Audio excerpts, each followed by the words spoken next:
Today on Doomed! Ladies and gentlemen, Rush Limbaugh is dead.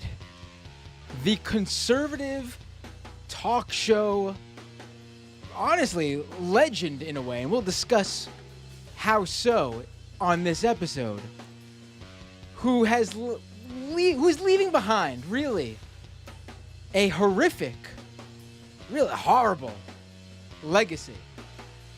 And unfortunately, I think we'll be dealing with Rush Limbaugh well past, his passing. And when I heard that Rush Limbaugh had passed away, this person is the first that came to my mind to have on this show. And let me just pull us up on the screen and I can formally introduce him. Joining me now, he is the president and CEO of Media Matters, as well as the founder, or creator, I should say, of, I think you were probably the biggest thorn in Rush Limbaugh's side, if I can say so. We'll take it. Yeah, of the Stop Rush campaign, with the Stop Rush campaign, Angelo Carusone. I'm sorry, I should have. I've had you on the show before. Carusone. Is that right? You got it. Nice. I usually ask my guests, but you were on the show before, and I was like, I got this. And of course, as usual, it comes time for me to deliver, and I fail. It's fine. It's fine. A lot of people mess up my first name, which is the thing that I find totally unforgivable. But the last name, I think everybody gets a pass on that. All right, good. I mean, Angela. It's Angela. Yeah, people mess it up so much. It's actually kind of funny. It happens a lot, way too much. I get a lot of Andrew. Andrew. Okay. Which is like inexplicable, but it is plagued me my entire life. That's interesting. When I was looking at it, I was like, "Are you going to tell me that people say Angel O? Because that's the only thing I would see other than no, they jumped it. I get a lot of Andrew. Interesting. Yeah. Now, we could talk about our names all day, I'm sure. People say Binder all the time for me, but everyone knows it's Binder now. But yesterday was some people were celebrating, and I think they're not wrong. But I think they're celebrating a bit too soon, to be quite honest with you. Rush Limbaugh died. And I feel like, honestly, when I talk about it, I sort of stutter because I have so many different things going through my mind that I can bring up first, because there really isn't a specific, usually when you think of a major conservative personality or pundit, you can usually think of one or two controversies that they were involved in that sort of defines them. But with Rush Limbaugh, honestly, I can think of probably 100 off the top of my head, and that's not even like 10% of what he's been involved in. That is fair, and that's the thing. I mean, everybody will have especially if you weren't a listener regularly, people will have the flashpoint, the things that they remember that sort of filtered into their ecosystem because it was so terrible. And it'll be different for almost everybody. Like the one or two terrible things that he did or said that everybody remembers. Most people will remember his attacks on Michael J. Fox, but then after that, it starts to splinter, right? The attacks on Sandra Fluke, or a lot of the gay community was really was bothered by and remembers all the damage that he did in terms of reading the names of like the people that died of AIDS. Others will remember when he celebrated the death of like Jerry Garcia and was like super excited about that and was mocking him for being a pothead and a liberal and a hippie. Like everyone has a different second thing that they remember. And for people who aren't familiar, I mean, I'm sure hearing everything you said before and after this specific thing, they sort of can get the gist of it. But when you say reading the names of people who died from AIDS, you're not talking in remembrance of. Oh, no. Yes. He would celebrate them. He would play music and laugh and jeer. And this was in like the late 80s and early 90s. And it was a recurring segment and it was a celebration. It was done as a these sort of people have had their comeuppance. Right. He really hated. I mean, he hated a lot of people, but um, he really had a special hatred for the gay community. Right. So let's sort of start at the beginning here. Now Rush Limbaugh comes in. He sort of becomes. I mean, we could go through his whole history if we really. I'm sure there's a whole. I'm sure there'll be a movie and everything. You got Ben Shapiro Productions presents. I'm sure will come out. But he came up as a conservative talk show host. That's what he becomes known for, and I think this was going around a lot, and I think let's get this out of the way now because I think it is important to sort of mention, but also define what we mean when we say this.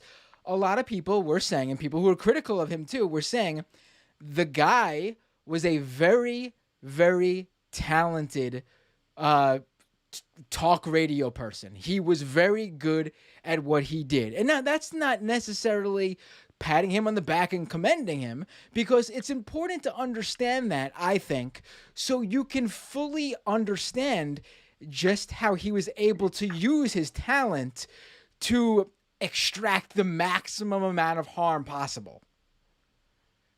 Yes, and also, I think, yeah, people get mad at me too when I talk about the fact that he was talented, and I obviously don't do it in the same thing, to sort of as sort of a praise or some, but it is a recognition because, to your point, it not only meant that he was going to be more devastating, but the other part about that is that because of that talent, it actually meant that at multiple points there were different paths that he could have taken that would have led him to the same or similar prominence, as well as similar money. So, like, if you take the money and the platform off the table, because they would have roughly been the same, he actually didn't need to do all the content that he did, to take advantage of that talent.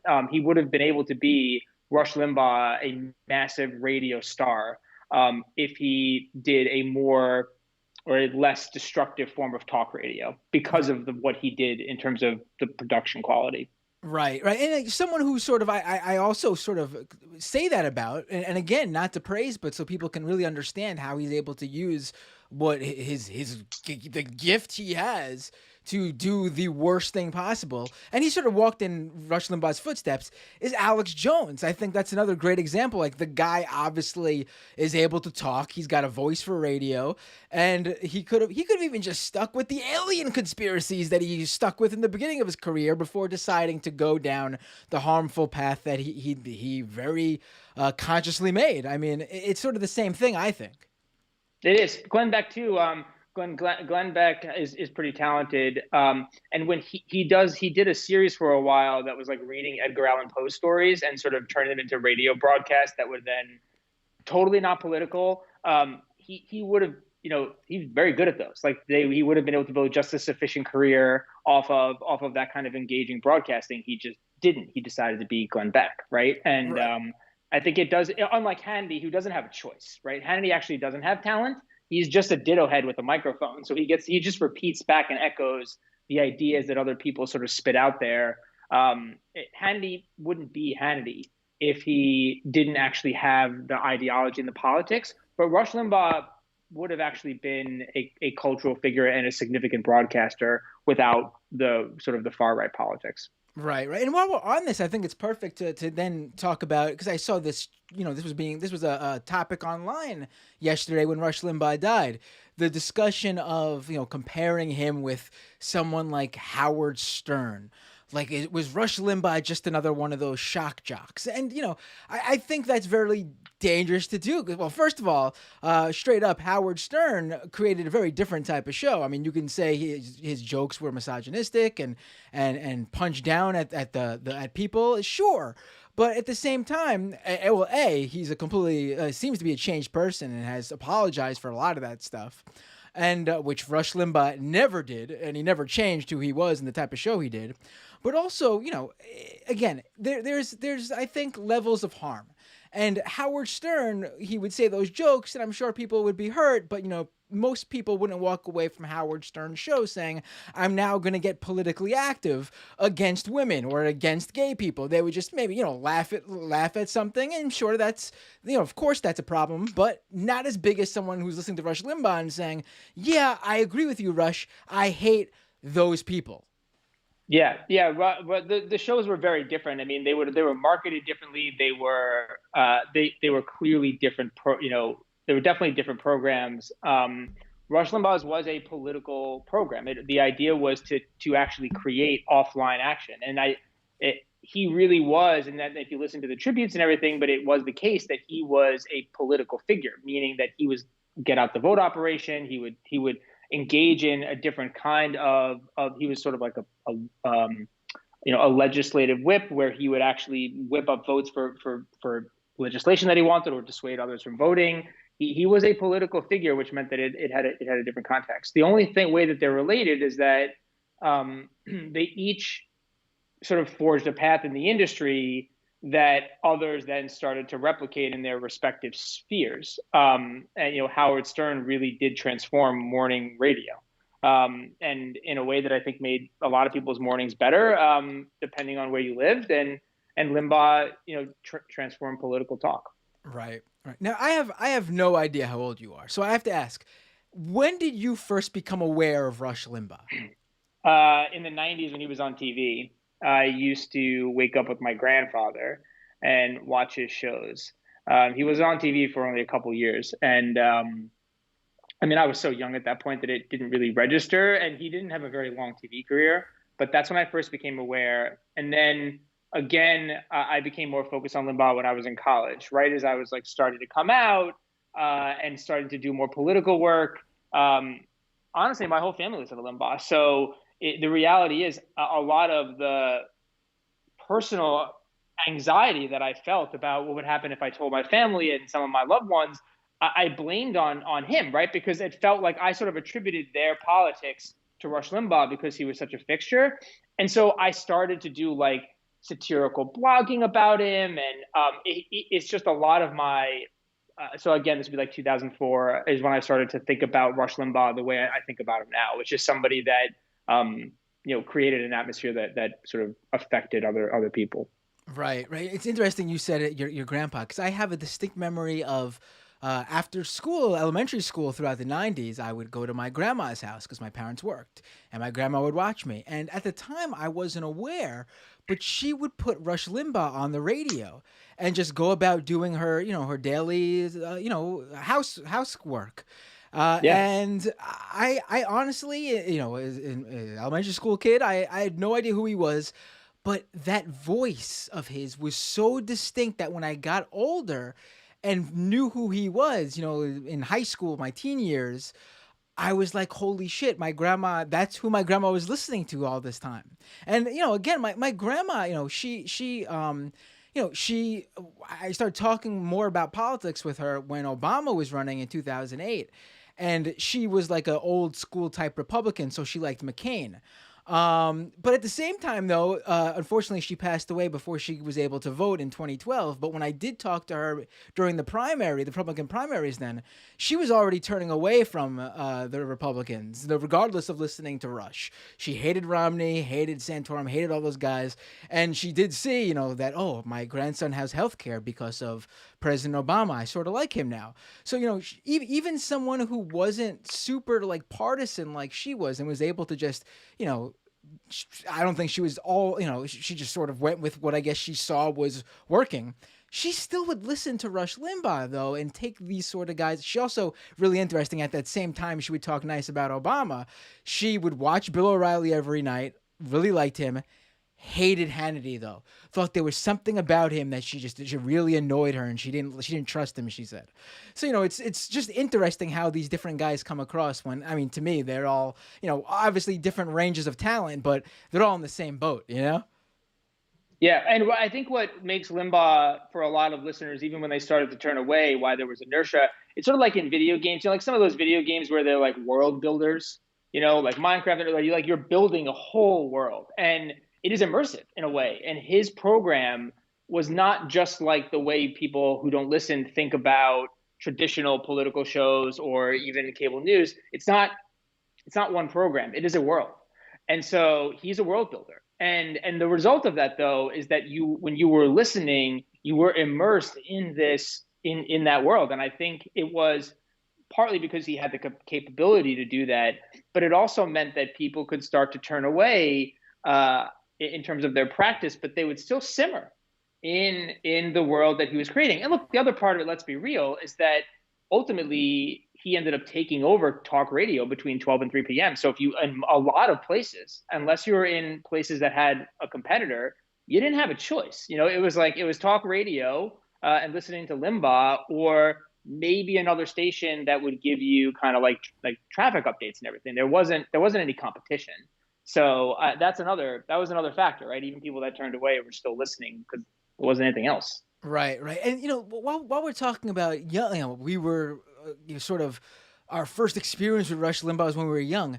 There is legitimately, and Kayleigh McEnany, the last press secretary under the Trump administration, she came out and said, "Oh, I remember my dad putting on Rush Limbaugh while driving me to school every morning in his pickup truck, and all my friends from school knew that if they were going in the McKinney car, then they'd be listening to Rush Limbaugh too." When she called herself a Rush baby, and I don't think people really know that. Like, she wasn't just like making up a term right there in her tweets. Like, no, there's actually like a legitimate thing called Rush babies, and they're conservatives who became conservative pretty much because they grew up listening to Rush Limbaugh because their parents listened to him. Hold on. Your audio just cut Oh, out for some sorry. There reason. we There we go. go. A lot of them are really prominent and extremely destructive right now. So, like Dana Lash, who is at the NRA and has a show, she's a Rush baby. You could go down the list. Even Mike Pence, to a degree, instead of it being like a Rush baby, he's still like a progeny, right? He was a radio host who was sort of put in the mold of Rush Limbaugh, and a lot at the time he was marketed as and endorsed by Limbaugh as a decaf version of Rush Limbaugh. That's how they used to market his show as they were trying to get broader syndication. I mean, you really can find much of the right wing echo chamber now. If they're not Rush babies, they were still in some way connected to him as they were, moving their way up the chain. Right, right. It's interesting to see, obviously, how there are people like you and me who heard him when he was young and sort of internalized who he was, and when we grew up and understood who he was, we're like, oh, that's who we listened to. We really don't like him. And then there's people who grew up listening to him, was like, yeah, my parents listened to him. I like Yeah. him. It's And I think it's worth pointing out how many people that was. Put aside his peak in like the late 90s, early 2000s, where he would average 25, potentially 30 million listeners. Even when he was on the decline, like when his ratings were starting to fall apart, he was still getting 18 million listeners. right. Like he had 15 million listeners in October, November, and December, and his show was sporadic, and it obviously wasn't as engaging as it had been. I mean, that is a huge amount of people that are listening, not for a half hour, 3 hours. I mean, that is that is a lot of time, and there's a lot of people that were a part of that world. So now let's talk about what brings you to the point of creating the Stop Rush campaign. Give us some background. What was the moment where you were like, this now I got to do something about this?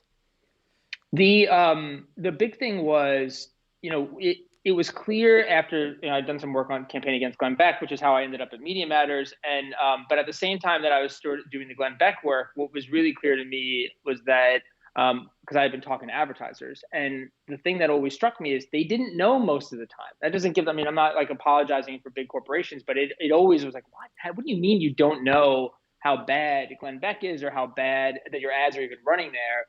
And that was where the connective tissue was, because I had that long background with Rush, and I was like, I wonder if his advertisers know the same thing. And it turned out to be the case that they didn't. And so there was moments where his advertisers were contacted, and it was the same response always. And then he went on this rant in 2012 against at that point a law student, Sandra Fluke, and it wasn't just a one-off comment. He attacked her for 3 days straight. 76 individual attacks. He called her a slut. He said she should post sex tapes. I mean, it was just absolutely over the top. Um, and that sort of took off and sort of catalyzed this major advertiser campaign, which the Stop Rush thing was already there and had been doing some of that work. So it ended up becoming a bit of a nexus for that organizing effort. And it was a journey through the craziness of talk radio, which at that point, it was true. Most of the advertisers had no idea that they were advertising on a show, but he was on 630 stations at the time. And so in order to track those advertisers, people were listening to they were listening to the stations. I mean, at that point, it sounds so crazy, but the way that they did commercials is there was a person at a lot of these stations still that would take a tape and pull it out of the broadcast device and swap in the ad. I mean, it was that analog, which meant that no one in the country was tracking it. So companies, big companies, would run ads and they would say, look, keep us off controversial. That's what their like buzzword was, off controversial programming. But no one was keeping track. There's 600 engineers swapping tapes all over the country. No one, they were just filling up the commercial time. So it did create this massive chaos in that this group of volunteers were actually creating the single largest advertising database for talk radio, which led to multiple years of efforts. But the genesis, or at least the flashpoint, was that Sandra Fluke moment. And the previous thing was that it kind of connected to the Glenn Beck thing. I was always shocked that most companies had no idea. Right. What's interesting too, thinking about it, is even if they did like actually pay attention to an advertiser that said, I don't want to go on controversial, during that time period, controversial was probably considered Howard Stern getting an adult star on the air to orgasm or something. But Rush Limbaugh talking about the LGBT community in a horrific homophobic way would not be controversial. That is true. A lot of shows that were hosted by people of color, especially smaller syndicated ones, were considered controversial because of the topics that they would discuss. Even if they weren't actually controversial at all, they oftentimes would fall into that. It was an incredible, going through that process really showed that the industry, one, not only never adapted to the modern landscape, but that they were defining controversial on the part of the advertisers. And so advertisers were saying, keep us off the controversial stuff, and they were leaving Limbaugh and Mark Levin and Michael Savage, who attacked people that had autism and said it was a hoax, right? And all kinds of awful stuff like that. I mean, he wasn't considered controversial, but a couple of black hosts in Georgia were. Right. And that was the thing. I mean, I would look at these lists and be like, this is absolutely incredible. Then a lot of it was malice. I'm sure that was a piece of it. And it was also that there had never been any accountability at all. Like once they stripped away the fairness doctrine and a lot of that deregulation, not that was affecting the advertising, but it almost felt like they all had a free-for-all. The only thing they care about is how much they power their antennas. Everything else is like, no, there are no rules on radio. Right. Now, I had an eye-opening experience earlier today when I was on the Majority Report. Sam Cedar is off this week, so I was the old man today with the young bucks over there now. And I made a reference to the 2012 DNC slogan, GM is alive and Osama is dead. You remember that one? And they had no idea what I was talking about. So I'm just, I know. So when you mentioned Sandra Fluke, I think a lot of people don't know who she is who might be listening to this. So can you really quick, I think people should know, it's not like Rush Limbaugh. I mean, obviously those things would have been horrific to say to any woman. But if it's a public figure, at least you can say then she can fight back in public, and she's used to this type of stuff, and she has an entourage to defend her as well. And but this was just a law student. Yeah, she was a Georgetown law student, and she basically, through an internal administrative process, it's not even like she was doing something that would be this huge public stunt that would have gotten a massive amount of public attention. It was basically that she appealed to the administration to cover contraception as a part of the university's healthcare program. And it was like a normal bureaucratic thing that somehow made its way into a local write-up that then got its way to Drudge. And that's a lot of what Limbaugh read, but it wasn't That's it. He basically read this like blurb about this like thing that was happening at Georgetown about like about whether they were going to cover contraception, and turned her into this massive villain. He attacked her as a slut by saying that, and that was what he said repeatedly, dozens of times, that the reason why she was advocating for this was because she wanted other people to basically cover the cost of her being a slut. And his argument was, think about if she needs to ask people. I mean, one of the things he was saying that you think about how much sex she's having if she can't afford the condoms for it, that she needs the school to pay for her contraception. And that's what led him to say she should post the sex tapes, because he was saying, so he was not only attacking her directly, but then was accusing her of producing pornography, saying that she should be posting it if she wanted something in return, like free contraception. I mean, it was a 3 day. I think in total he spent almost 58 minutes out of that time in just ripping into this completely unknown at the time student at Georgetown Law School. If I didn't remember this part, and you just reminded me a version of this. I came across a quote yesterday that someone shared, where he basically was attributing the amount of sex she must have been having to like, oh, she needs birth control every time or something, which I don't recall this back then, but that meant he didn't even understand how birth control worked. Like, you don't need to take Correct. a birth control every time you have sex. That is correct. He definitely thought that you need to take the birth control pill every time you have sex. And yeah, he did. He definitely thought that. He definitely thought, ironically, that it was Viagra, which is covered under most health insurances. At that time, it wasn't controversial for health insurance plans to cover Viagra, but not cover birth control, which is part of where some of that ridiculous needing to advocate for it in the first place came from. Yeah, he did not know that, and that's the other part. It's that much of what he did wasn't just venomous and terrible. It was wrapped around just basic, not accurate information at all. I mean, it was constant stream of lies, and I do think that that's what made his combination so potent, right? Is that he was the real poison pill outside of hate is that you're hopping everybody up on complete misinformation. Right. Didn't he have a controversy with Viagra where he was caught with someone else's medication or something like that? It was OxyContin, him and his Oh, friend. all right. I'm sorry. Oh no, Viagra too. It was the Viagra controversy was at the airport. That in Costa Rica, which he went to regularly, you can Hmm. actually buy a lot of drugs like that at the airport. And then he got caught bringing back hundreds of pills, him and his friends each, which is they far exceeded the limit that you're allowed to import, and that's how he got busted with his Viagra.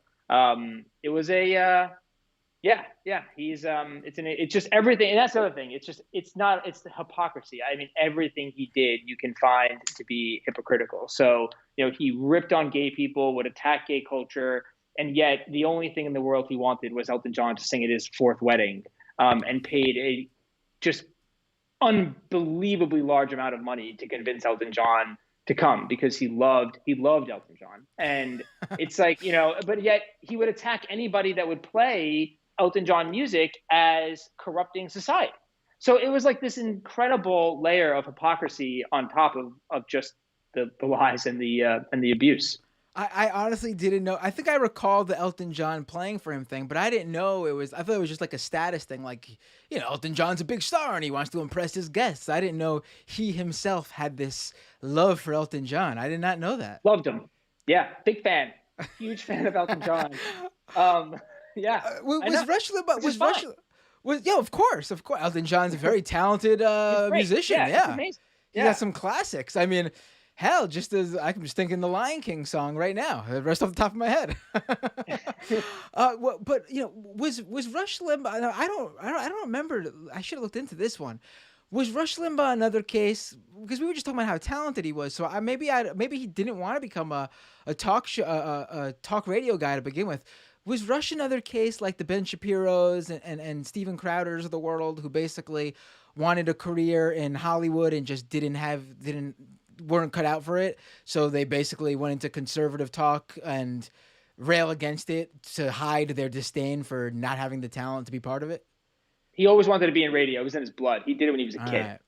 All He right. was like a prodigy at radio, and in school he worked in radio stations. He did disc jockeying. Like he understood and at the time the mechanics of it. He did engineer work so he could figure out how to operate it.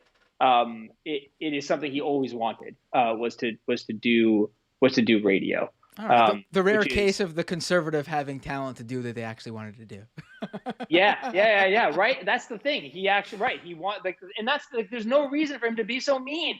It's like his life worked out, Like that's the thing. It's like his life. He didn't need to be like. There was no trauma. There was no rejection. Then none of that happened to him. Like Happy there was family actually life growing no, up. yeah, there was no, yeah, his, yes, he had a normal, like a very normal, simple, comfortable life. There was no strife or struggle. He came up in a relatively small town, but there was no like foreclosing of opportunity. There is actually no thing that you can even point to and be like, oh, that's how he became a villain. There is like, there's no actual moment that led to that. It is, That's really yeah. interesting. Not even there Yeah, wasn't even Rush Limbaugh on the TV in his dad's car on the radio in his dad's car to warp his mind that's because right. There you was no know Rush Limbaugh then, right? There was no moment. It is also inexplicable. that's Except that incredible. yeah. There was no like, there's nothing that actually ended up being the rejection. Whereas even Trump, is a grievance person. He can point to very specific things where people doubted him or maybe didn't make him feel comfortable. His They dad. all have that. Right, right. They have grievances, even if they're not legitimate. They can at least say they have a grievance. And Limbaugh really just embraced the idea that he was just mean, and didn't need a reason to be, which is kind of worse, because there's a degree of glee that he would get from hurting and tormenting other people. He really liked causing. He enjoyed it. Like he liked the idea that he was actually hurting specifically marginalized communities. He thought that they didn't really have a place, and that the reaction that they would get he thought it was very amusing, and that was really his fuel. Was a lot of the pain that he would cause. He called them tweaks or media tweaks, or he'd call them women tweaks or gay tweaks. But whatever he was hitting, he would delight in the idea that it would hurt them. Now, what did he have to say about this? Did he? I'm assuming he did. If I'm trying to remember, and I feel like he did. What did he have to say about the Stop Rush campaign?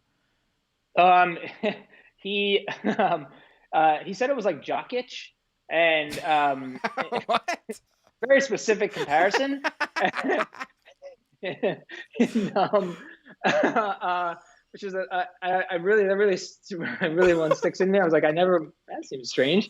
And then he accused it of being fake, and he then hired a crisis manager. The campaign was ultimately very effective in that it cost the talk radio industry hundreds of millions of dollars in just a short period of time. And Rush Limbaugh lost his home station, the station that he was born on, that he rose up on the 80s, his flagship station in New York called WABC, which he had been on for at that point for over 30 years. They dropped him.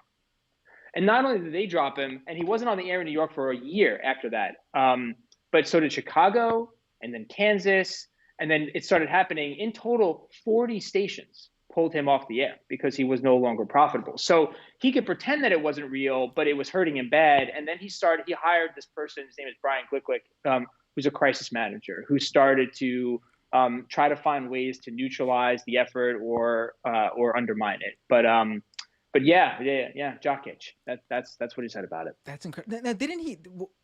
That station that he ended up being on in New York again, it ended up being like this big, like all conservative radio station, right? I feel like it's like still to this day all conservative talk. Was that? Yeah. Go Was ahead, sorry. was that created in like the wake of all this, or did it exist before that? Because I don't recall it. Yeah, no. So WABC was owned by a big radio company that dropped him, and then it dropped him, and he didn't have a home. And then a small station in New Jersey that had a tiny bit of space in New York picked him up about a year and a half after he lost his spot in New York. So he claimed he had a New York footprint. But then ultimately, and this is probably why I haven't heard of it, that station he ended up back on, which is the one that also has Rudy Giuliani, because a right wing billionaire bought it and gave him back his old spot. And that's that is it. That's exactly how it happened. He got back on almost for nostalgia. And they basically bought the station. A right wing billionaire bought the station, gave him his old spot back, gave Brian Kilmeade a show, Rudy Giuliani a show, and just kind of let them rip. And didn't really care about whether or not the actual station had any commercial viability or connection to reality. Yeah, I think like that what was his name? The Guardian Angel guy has his own show on that station. That's how they're looking for hosts, But it is Yes. like the last of the terrestrial radio talk stations left in New York City, I think. Like conservative Yep. talk radio is literally like the last bastion of talk radio on the old school airwaves. It's true, and it still reaches a lot of people. The thing that I always find really uncomfortable about all of it is that it's all a fiction. The company that employed Limbaugh is $20 billion in debt. They've been that much in debt for at least 10 years. They can't pay their debt. They have to keep taking out new loans to pay the interest on the previous loans. It shouldn't exist. And so the products lose commercial viability. The shows themselves are not terribly profitable because so many advertisers still stay away from talk radio, and the actual like employers of them are broke, and yet they've basically survived on a string of loans for reasons I still don't quite understand. It's just a lot of it is that it's like inertia, like the idea that you could have talk radio without Limbaugh. Even 5 years ago, I remember sitting down at these radio conferences, and it was impossible for them to consider what talk radio would look like. And I guess, this feeling that the industry would not be able to survive or even have a chance of securing loans if they didn't have the mythology of Limbaugh. Right. Did you see, by the way, that he is dead now, so you would think there's no more the Rush Limbaugh show. Did you see that they're planning to keep the Rush Limbaugh show going based on all archived material?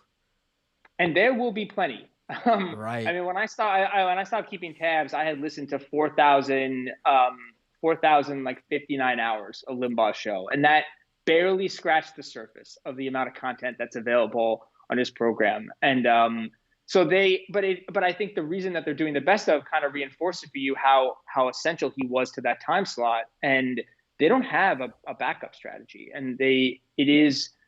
The industry itself will be in crisis for some time, but that doesn't mean that the consequences are any different, right? That no matter what happens, the audience that they've hopped up will stay, and they will find people to give them things that Rush Limbaugh gave them in terms of lies and bigotry. And Sean Hannity will be there, and Mark Levin, and those things, they're not going to untangle for a really long time. And we will be living in the world that Limbaugh helped break, for the foreseeable future. Right. You mean he wasn't prepping Snurdly to take over for him at the big moment when he It's could no not. longer do it? No, no, I know.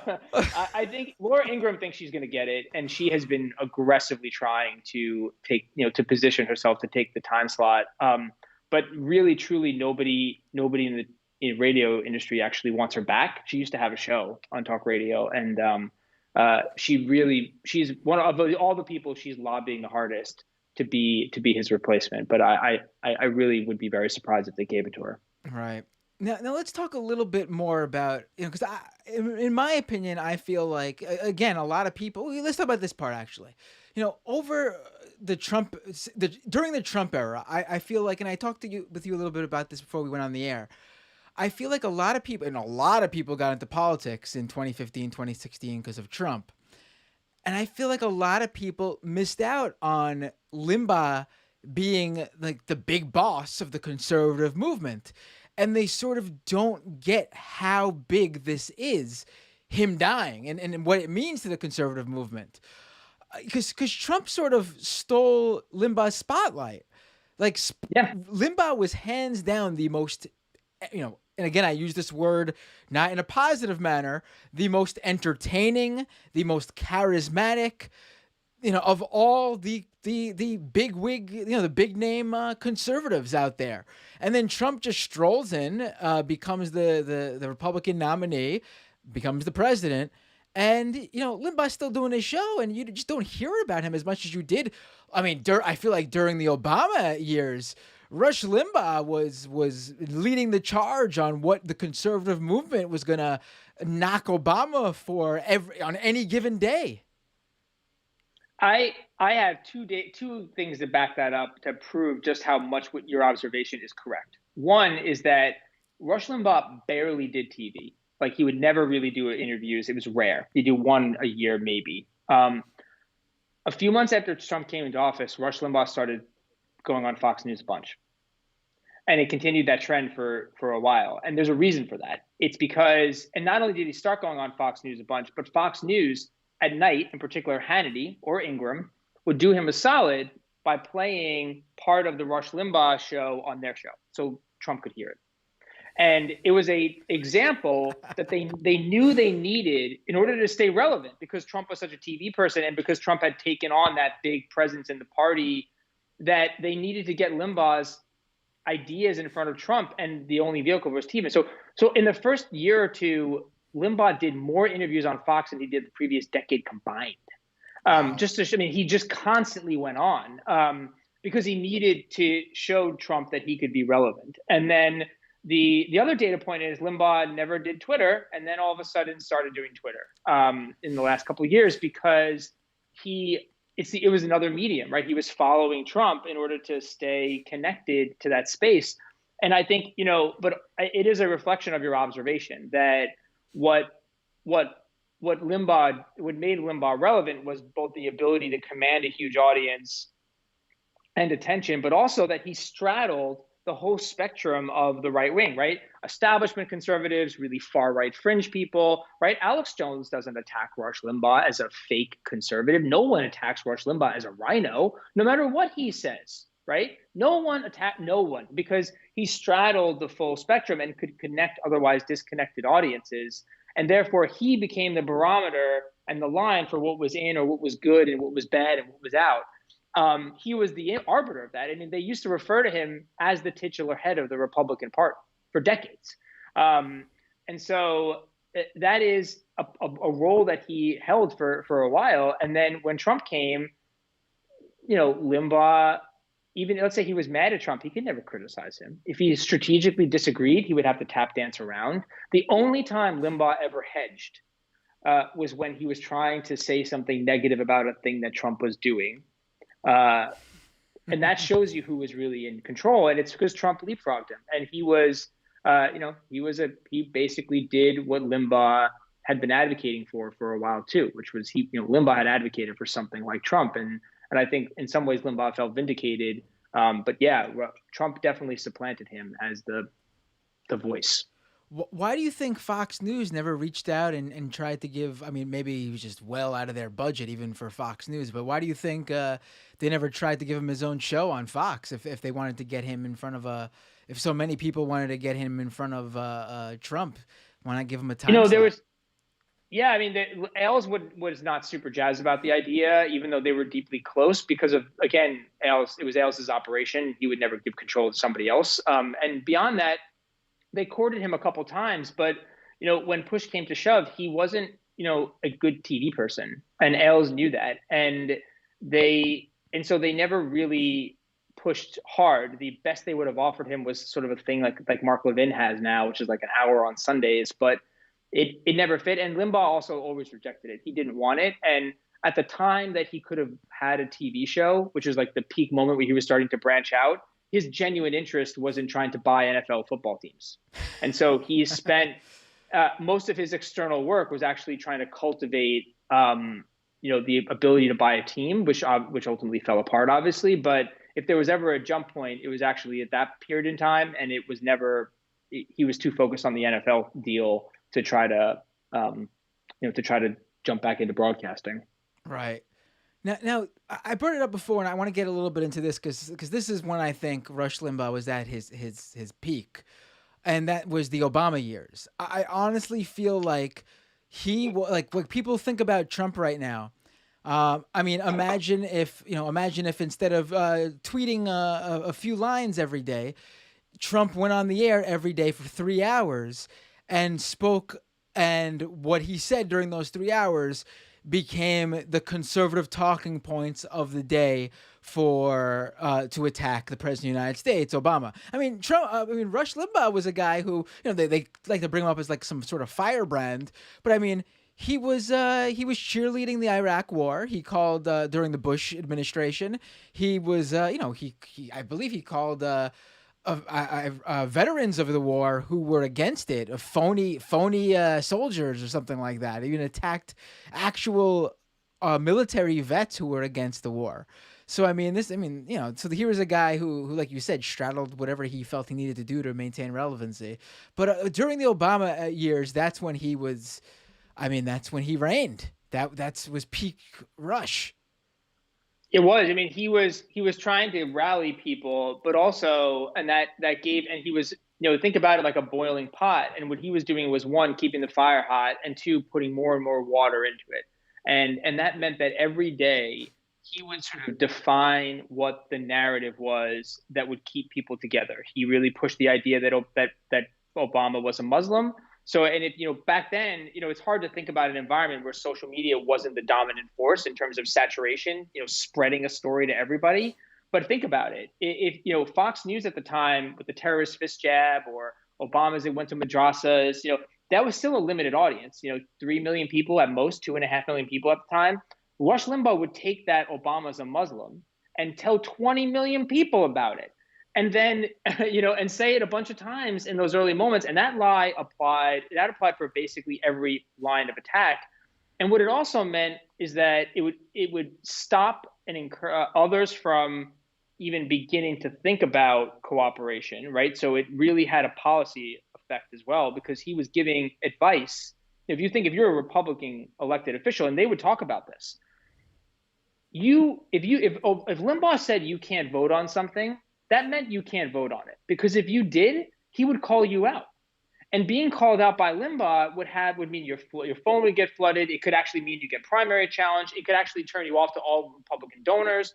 So there was fear of a backlash from what would happen if he singled you out, which actually meant that they were even worse than Republicans typically are, because he was actually calling the plays. And then the last thing is, there was no attack that he would not reflexively engage in. So when Obama went after Joseph Kony and his Lord's Resistance Army, which was like a really bad thing, Rush Limbaugh attacked him. And the way he described to his 20 million listeners at the time is that Obama is targeting a group of Christians. And it's like, no, he's going after terrorists. This is a bad thing. They're doing really bad stuff. But that is how he framed it, and he maintained that narrative. And you could go down to most nuanced random thing to the most big stories. Limbaugh would immediately give people why they should be mad about it. They get a new limousine, he freaks out and starts attacking it, claiming that they needed to buy a new limousine because Michelle Obama was too fat to fit into the previous presidential limousine. And that's going to cost you $34 million because Michelle Obama's overweight. I mean, that's how he was. Every day was something. And that's, by the way, I'm not making that up. He really made that argument. And so that is an example. Didn't he have a nickname for her, like Moochel? Moochel? Yeah, he would call her Moochel, or sometimes Moochel. And so it was both because he claimed that she was a moocher and living off of the government dole, but that also he relentlessly attacked her as fat, which I just can't get my head around that one.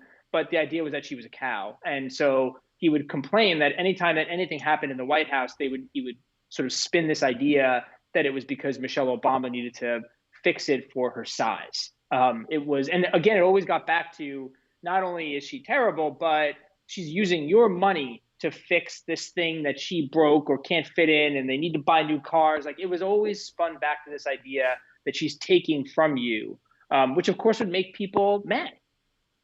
Right. So Angelo, we know what Trump did to Rush Limbaugh's standing in the conservative landscape, but as he's now gone, and we just discussed how his show is going to continue on air for the foreseeable future. With all that said, what do you think Rush Limbaugh's effect from beyond the grave is going to be on the conservative movement going forward? I think that what he ultimately did was,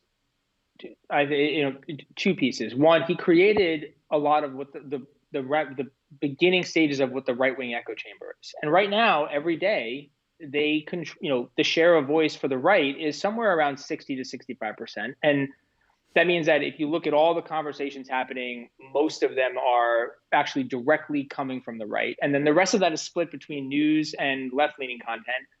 But the bigger effect is that it actually has completely changed the way that the rest of the news media deals with all kinds of stories, because the right then dominates the spin on reproductive health, climate change. Every story in some way, shape, or form is designed to inoculate themselves against the criticism that they have an anti-conservative bias. So that's one legacy. And then the second is, I think his lasting legacy, or at least the next phase, will be, aside from what he did with helping make Trump possible, because I don't think you have Trump without all the groundwork Limbaugh did, is I think he's going to usher in the era of Tucker Carlson, which is a form of explicit white supremacy fascism. It's a different form of what Limbaugh had been doing, but it is in some ways a lot more insidious. And it's sort of, I think that is, even though he won't take the time slot, the way that Limbaugh generated a narrative that much of the rest of the right wing echo chamber would gravitate to is that Tucker is really replacing that role. And he is the one really generating the narrative that most of the rest of the right wing echo chamber kind of centers around in some form and then begins to echo. Right, right. I kept this towards the end because this is it's more I don't want to say lighthearted, being that it's QAnon related, and that's very sad stuff. What's going on in that world? But have you seen what they believe is going on with Limbaugh? By the way. But oh no, what is the new one? They always have a good one. Yeah. All right. So Limbaugh is still alive. The death was faked, obviously. Some of them actually think that Limbaugh might have been no good. You mentioned before how he was immersed himself in all the different flavors of conservatism and the right. He missed the QAnon boat, it seems, because some of them aren't so sure. But in fact, there is a conspiracy out there that he is actually Jim Morrison of the Doors in disguise. I love it. That's a good one. Right. Because if you look, apparently when Jim Morrison went through his heavy set phase, he sort of has a slight resemblance to Limbaugh with like long hair. That definitely fits. But the other half believe that he was put in a device called a med bed, which is this MRI sort of looking medical bed that they think exists that the government is hiding from everyone. That basically you go into this device and in 2.5 minutes, it immediately cures whatever sickness or ailment you have. So Limbaugh went in this and he's hiding out. Why he's hiding or what he's plotting to do, who knows? But apparently, when you think about it, though, it is sort of sad because if you really look at the core of it, these are so many of these conspiracies are about people just never actually dying, and I wonder how many of these people just have a really hard time accepting death, and they do. And they do everything possible to just imagine that no one's actually ever dying. They're just pretending to die and doing something else. Because I hope that happens to me. I don't. Yeah, no, I do. I think you're right. It's funny you say that because a lot of these conspiracies eventually have that angle bolted onto them. It's like, all of a sudden it's like, oh, and by the way, I know we're believing this thing about Q and everything, but guess what? We never die. Like, can we get on that one too? And everyone's like, yeah, we never die. All right, sure, it's relevant, and because JFK is back, and and I mean, it's like it's always something.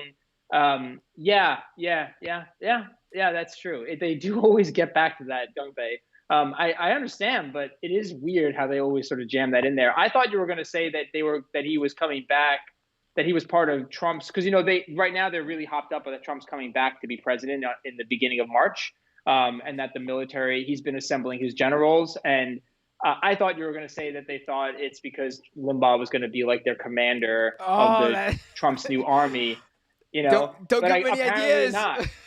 Yeah, I know. Sergeant Limbaugh reporting for duty. Sorry. Angelo, thank you so much for joining me today. Well, please plug whatever you'd like to plug. Oh yeah, I saw recently, and this is great because I've noticed this, and I was reading some great research over the past couple of months.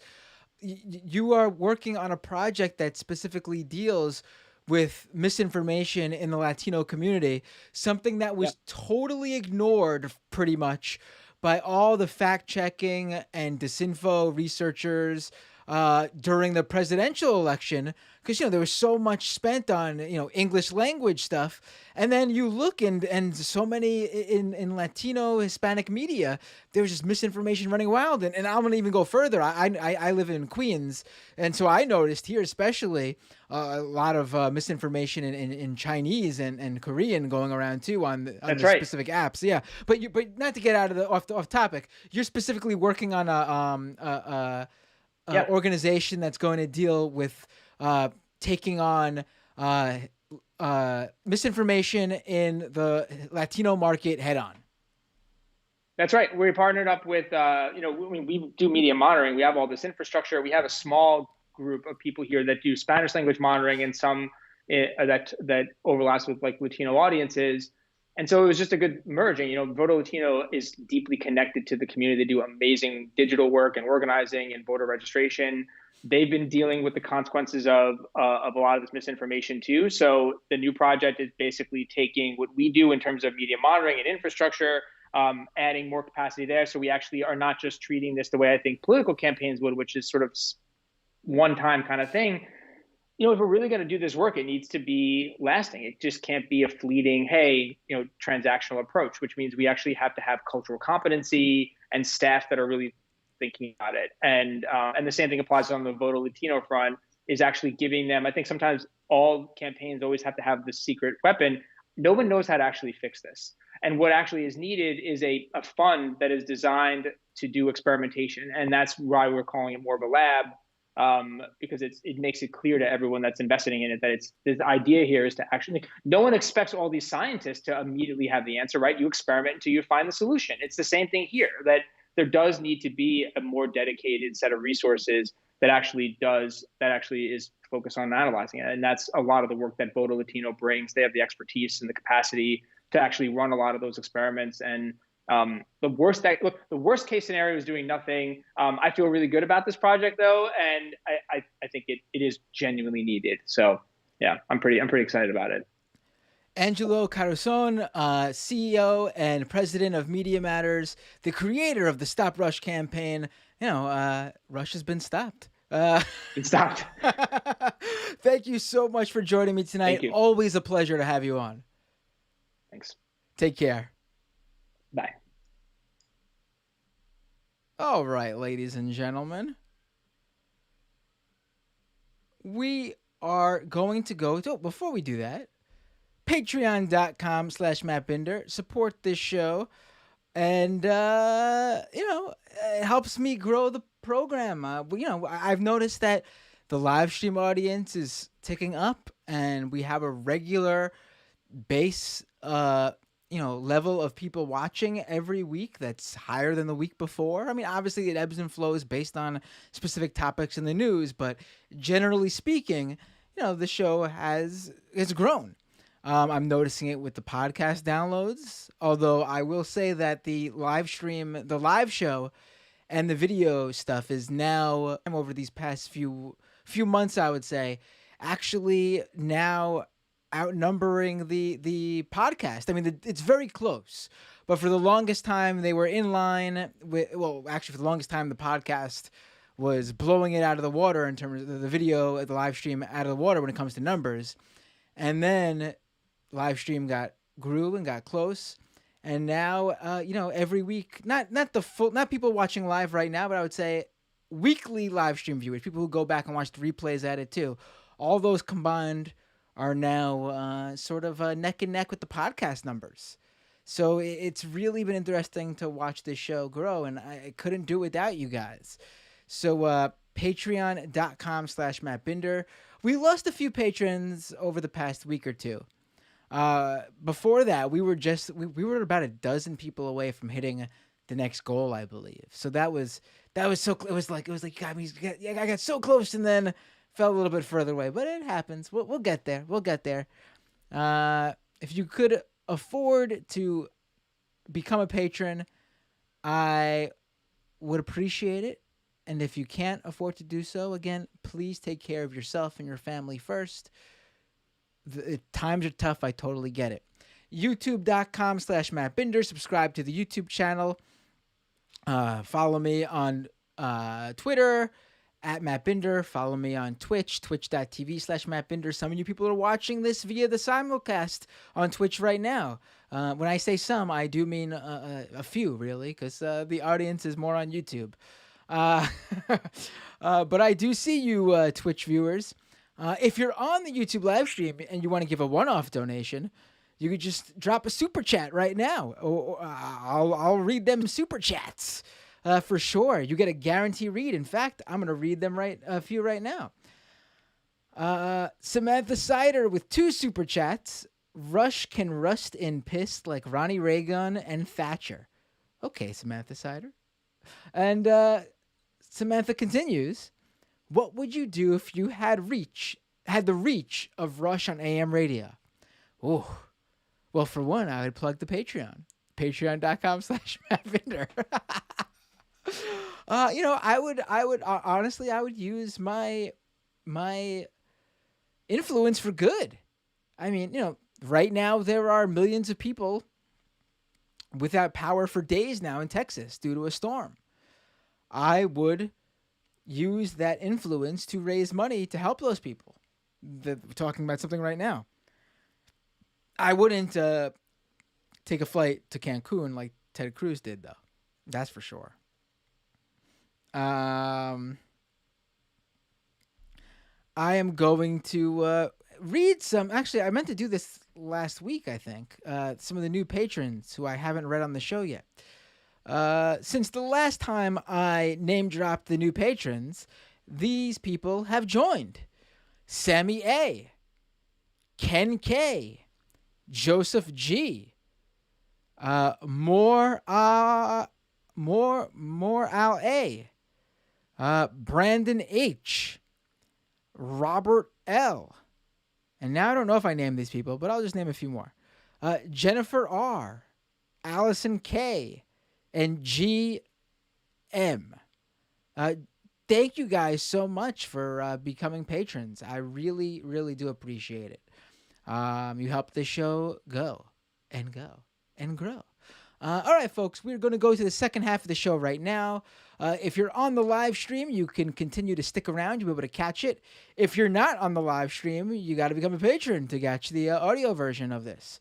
I will read more super chats. I will take calls. Give me a second to log into the phone system for callers. You can call into the show by opening up Skype and typing in Doomed Live, and the username, I think it's Doomed Live _1, will pop up. I promise you, I've said this for weeks. I'm gonna register an easier to remember without an underscore for one thing.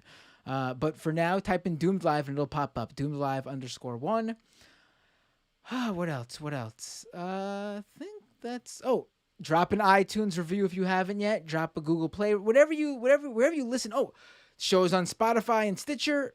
I don't think I've plugged that.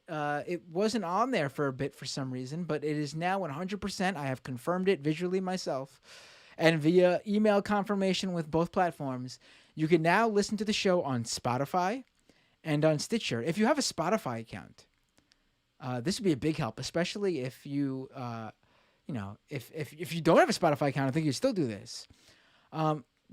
Type in Doomed with Matt Binder on Spotify, and I think you could follow the show, right? And I think that should do something to bump it up the charts or let people know that it has lots of fans or something like that. I don't know, but it's something you guys can do to help. So iTunes review, follow it on Spotify. That's all. That's all. I don't know what else to say. I'll see you guys. I am working on a new video, a standalone YouTube video investigation like my Boogaloo Boy one. I wanted it out this week, but I had to do some other stuff. Um, Not gonna say this upcoming week, but I'm pretty sure it's gonna be this upcoming week. But don't hold me to it. But I think I'm gonna have the next one out this upcoming week. But until then, I will definitely see you guys next week for the next episode of Doomed.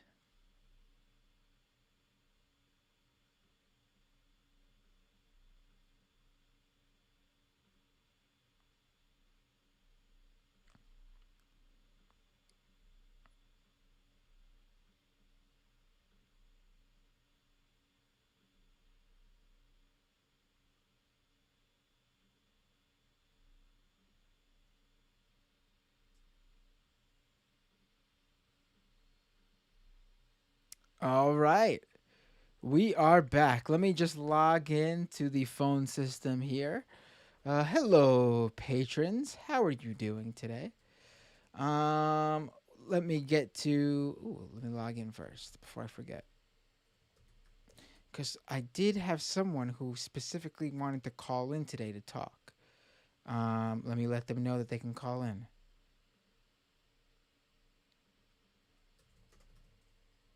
Here we go. First caller of the day. Hold on one second. Hold on. Let me pull you up on Skype. Hello, who's this and where are you calling from? This is Spacco calling from San Francisco. Hey Spacco, how you have a very nice voice for I like I need to rephrase that before I make it sound like it's a diss. You have a very radio friendly voice.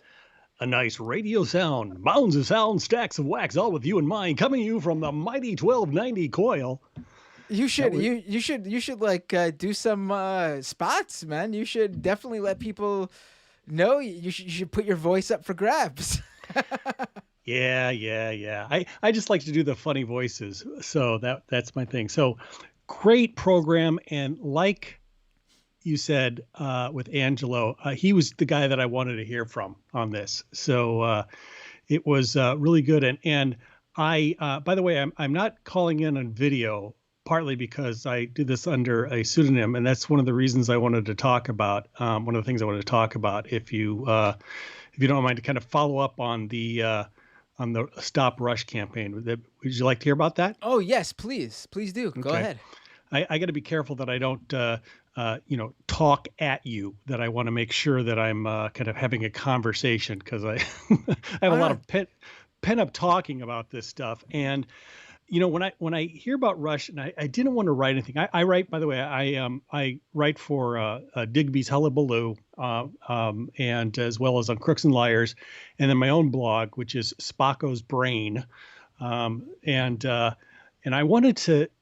I went back and looked at some of the things that I've written about, and one of the big things that I know that the reason I wanted Angelo on was because he and the group of people that did the Stop Rush campaign were really amazing. And Richard Meyer, I think, was the guy who kind of helped coordinate this. And I sent you a link to one of the pieces that he wrote on Daily Kos at the time that was explaining, what they're doing. And it based a lot of this on the techniques that I developed back in 2006 when I was going after right-wing radio in San Francisco, KSFO. And I still remember, at the time, and that was where I developed a lot of the methodology and techniques that allowed us to go to the advertisers and say, look, they can say what they want, but it's tainting your brand if you associate with this. And one of the things that I did was I would take the horrific clips that they would say, horrible things, violent rhetoric, and then I would show them the audio like right after they would read an ad. So it'd be like them saying, we're going to blow somebody's brain out. And then they would do a live read for United Airlines. And I would show them. Yeah, I would show them. I'd say, look, it's like they're wearing the United uniform while they're doing this. And one of the things that I did was I developed a lot of techniques, but also I had to fight a copyright issue because I would take these audio clips and I would send them to the radio station advertisers, and they would go, "What the hell?" And they would go up and they would go to the advertisers and say, "Did they really say this?" And they tried to lie about it and say, "Well, no, it was just a one-time thing." And so I kept sending more of them. But one of the things I found out was that, again, like Angelo said, they didn't know that they were running on this show. And they also didn't know what they were saying right before or after the spots. And so that was one of the things that we did. Well, when I sent that to them, they came after me, and they, had my blog shut down, and they threatened to sue me for, everything I got. And it was a huge deal. And so I had started And working obviously with... you had a lot of money from that lucrative blog, right? Yeah, exactly. The funny thing is, that was one of the things that I paid attention to. Was I read everything that was to know about copyright law, and I started working with Electronic Frontier Foundation because I knew that they were going to come after me for this. And so that I made sure that my blog met all 4 of the copyright legal areas so that they couldn't get me for copyright law. And even though I didn't meet any of them, the advertisers left. They were owned at the time, by ABC Disney, and they then sent me the ABC Disney lawyers sent me a letter, and so the web host, One-on-One Hosting, pulled all of the ads. I mean, all the audio clips that I had on my website. They actually shut down my entire website. Who was coming at you though? Because I know was it the radio stations themselves, or was it because I know Rush Limbaugh owns his show and probably has his own people. But who was going after you? The radio station's lawyers. So Okay. KSFO was owned by ABC Radio. ABC was owned by Disney. So it was ABC Disney lawyers that came after me and sent a letter, a cease and desist letter, like a pull, you're going to get your copyright stuff, to my web host, One-on-One Hosting. And they shut it down. And so I've got a background in communications and PR and stuff. And so I turned it into an international incident. And I made it so that it was a story about the violent rhetoric that they were saying on the show. I compared it to what was going on in Rwanda, they're talking about killing people. Matter of fact, one of the female hosts on KSFO talked about putting a bullseye on Nancy Pelosi's eyes. And they were violently anti-Muslim and bigots and stuff. And they were so, coming after me so aggressively that I was able to flip it around, where it's like going, hey, look, I'm not saying anything about your free speech, but they shut off mine. All I'm just saying to the advertisers, hey, take your money elsewhere. This is bad for your brand. So I then turned it into, like I said, international hosting, because the company that owned the host was One-on-One Hosting, and they're out of Germany. I moved the audio clips to a server in Hong Kong. And then there was a business story here. And this is the other thing that Angelo, I thought would be really interesting to hear. I don't want to tell the whole story because, one, I feel like I'm, repeating myself. But like you said, the people who are the young kids out there, they don't know these things. But one of the things that we found out was that the company that owned KSFO at the time, ABC Radio, wanted to sell a bunch of radio stations to Citadel. And what I did in terms of getting all these advertisers to leave, it cut into the sale price. So they were just totally freaking out. So one of the things, besides just looking at the individual advertisers, and I went to each of the advertisers and I said, you know what you say on your website, like the value statement, you say, we believe in that. Well, here's the audio clips of the horrible things that they're saying right now. And that was the way that you got into those advertisers.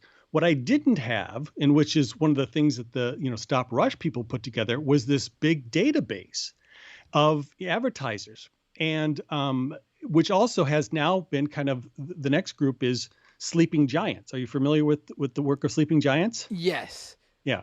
So that's another group.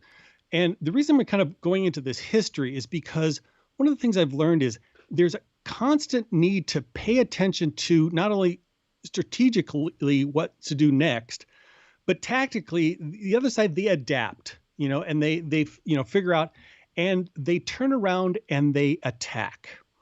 And this is something that I sent you a leak about this, which is, so right now everybody's praising Limbaugh and stuff like that. And Angela brought up, who's next? It's going to be Tucker Carlson.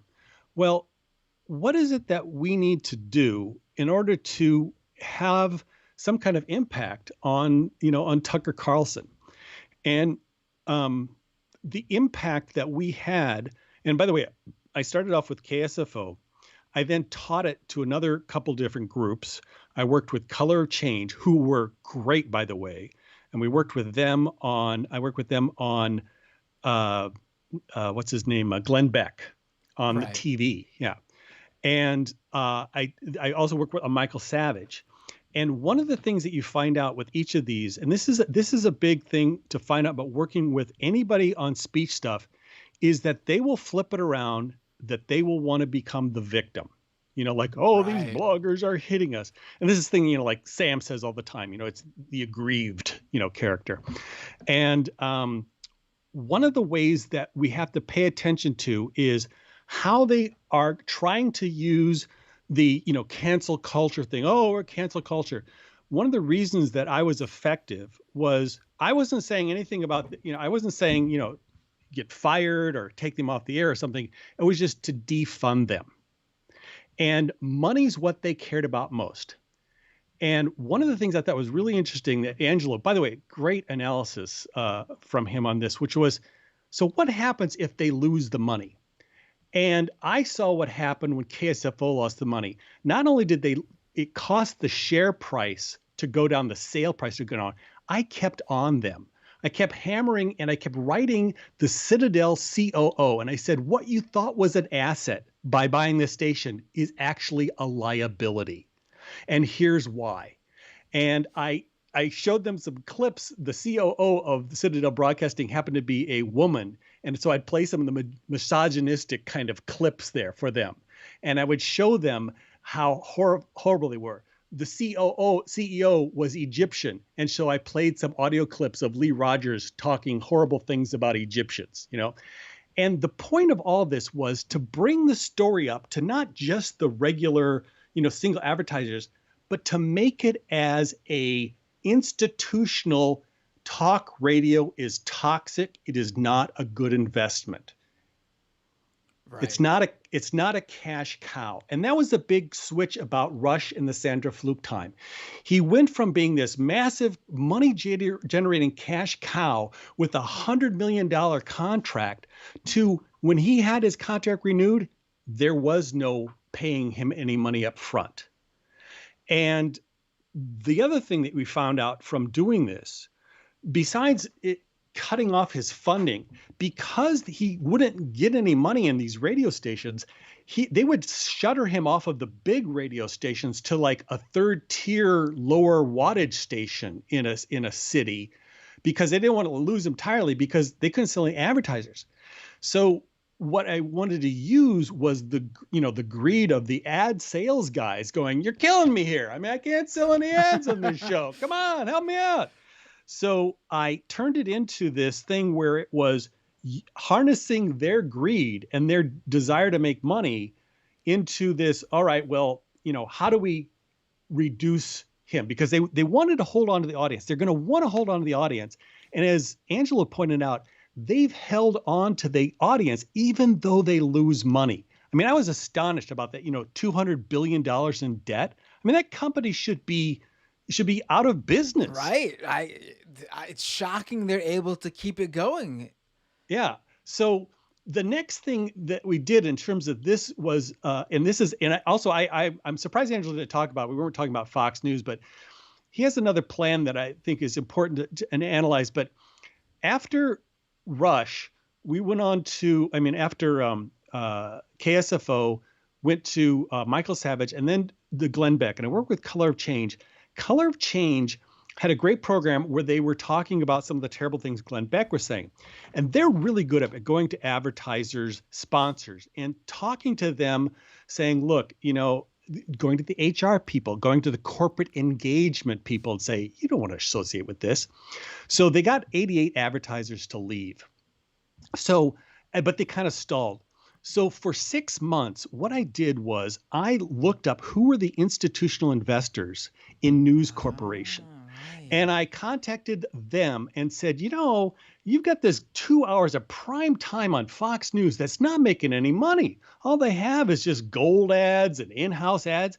Right. You should really ask Rupert about that. So in the third financial quarter, I called in to the financial conference call. And I train executives to talk to the media and do conference calls and CEOs and stuff.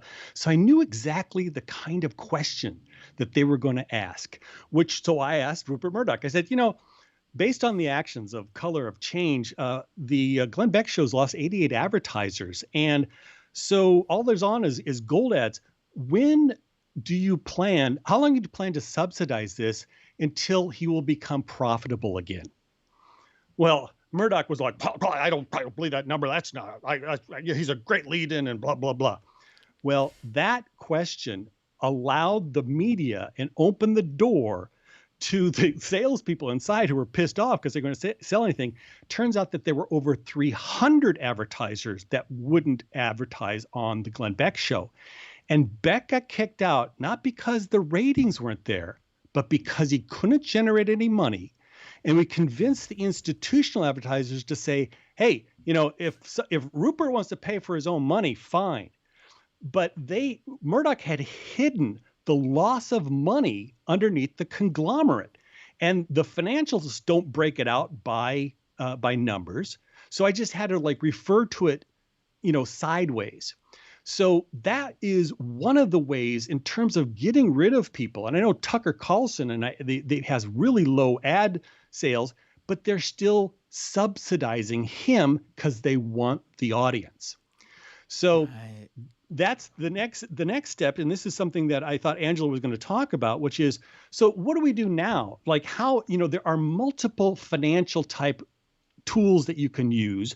And there are other types of ways. I determined that, FCC and other stuff is kind of dead.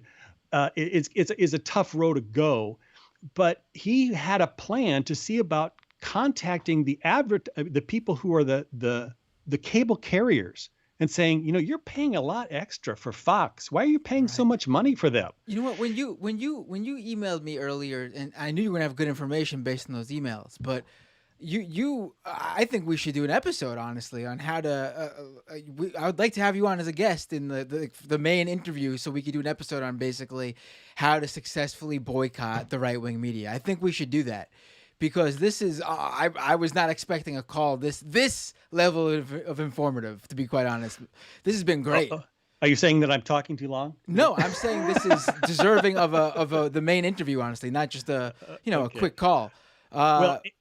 Continue, finish this part, but then definitely I'm gonna email you because what I want to do is I want to actually make this a legitimate episode because what I usually do is I have the main interview and that's that's the main cell of the episode, and then I have this extra stuff for this is like the second half of the show. Funny guest to call in and say, hey, it's the morning zoo in the afternoon. Yeah, it's more fun. I think this is. I think people need to pay attention to what you're saying, and I'm worried it's going to get lost at the end of an hour-long interview that we already did. To be honest. Yeah, I'm sorry. Not sorry, but no. Please. Say what you were going to say about the next step when it comes to Fox and how to boycott cable, so people who are listening now get it. But I think I would really like to have this on as the main. If you would like to, I'd love to have you on. Yeah, well, and I want to talk to Angelo about that as a to get more details about how to do that. But the other thing that I wanted to say is a third area that you're actually the show that I want to talk to about because you knew a lot about Gamergate. and the internet stuff. And I, besides having, understanding of the business stuff, I'm also very interested in technology and how technology works and what we can know about people. But the thing that I wanted to point out, and which was in 2014, I think it was, the people who did all the work on Stop Rush, that reputation management person, Glick or whatever, he came after them. He threatened them. And just like I was threatened, I mean, that scared the crap out of me. I mean, it's like people say, my brother-in-law, they're going to take all your money, and it was, I mean, that's the kind of thing that they do, the power of not just legal stuff. I mean, is legal stuff, but it's also the threat that we will expose you. So I did all this under pseudonym, and I did that on purpose, and I was really careful about it. Well, the last time I talked about the work and the role of what we did with KSFO, I got an email from one of the radio hosts who lost their job, and basically saying, I know who you are, I know where you live, I know your wife's name, I know, and basically saying, yeah, go ahead, come out, and we will come after you again. And, that's the frightening thing. And and I did a lot of research about, threats and true threats and the kinds of threats that we know that we hear about, death threats. Okay. Well, there's also other kinds of legal threats and things like that. And whenever we're effective as activists, the right wing comes after us in multiple fashions. And one of the big things that I'd like to talk about is, how do you go about dealing with these online threats, these social media threats, these, video, whatever? There are financial tools that can be done to go after people, and there's other ways to do it. And I think this is a big thing that people don't talk about. And, we talked about all these people that said, we're afraid that the right wing Senate, the Republican senators, were afraid of the base, the Trump base, that they will kill us. Well, women online and social media and other places, they've known this for a long time. And I really think that we need to have some kind of program and plan to bring the people to justice who are doing these kinds of threats and using social media to facilitate it. And that's why I still, go by Spaco. I mean, I'd love to be able to, get credit for the, I and Angelo and the people at the great people who did Stop Rush. I mean, this cost the industry hundreds of millions of dollars and changed the face of advertiser funded things. So much so that they had to go to dark money and like a grateful billionaire to put them on the air. And I talked to Jane Mayers about this, and I think this is another area that needs to be dealt with. Is they're going to want to hold on to that audience, even if they're not profitable. So what can we do next? And one of the things is to, help understand they're threatening us in multiple ways when we're effective. Well, that's another way to turn around. Is like, okay, you come after me for this, we're going to come after you and we're going to cost you money, or you're going to lose your job. But then we got to worry about them coming to our house and shooting us. So that's the other reason why I don't talk about this. So that's the other area that I would like to talk about. And I really want to talk to you because you knew about Gamergate and you knew about the misogyny, the sexism, and the threats that came out. And technically, there's a lot of ways that people give out their information all the time. Like I could find out who everybody is and where they live now. And the right wing will turn around and do it on us. So we have to protect ourselves for it, but also we can do it for them. And we need to just know what is, when they're really being true threats and how to deal with that. So, I mean, that's kind of a downer thing, but, like your call with the TPUSA woman, the gun girl, which was brilliant, by the way. And I tell people, listen to that. I have friends in Nebraska who were, one of them got fired because of a TPUSA, woman set up a table, and this woman, the professor, she, flipped her off, and the right wing outrage machine went after her and got her fired. And they didn't understand that this is what TPUSA does. This is their shtick. And the people at the universities at UNL just thought, well, it's just it must be a big deal because we're getting calls from people from all over that this is horrible.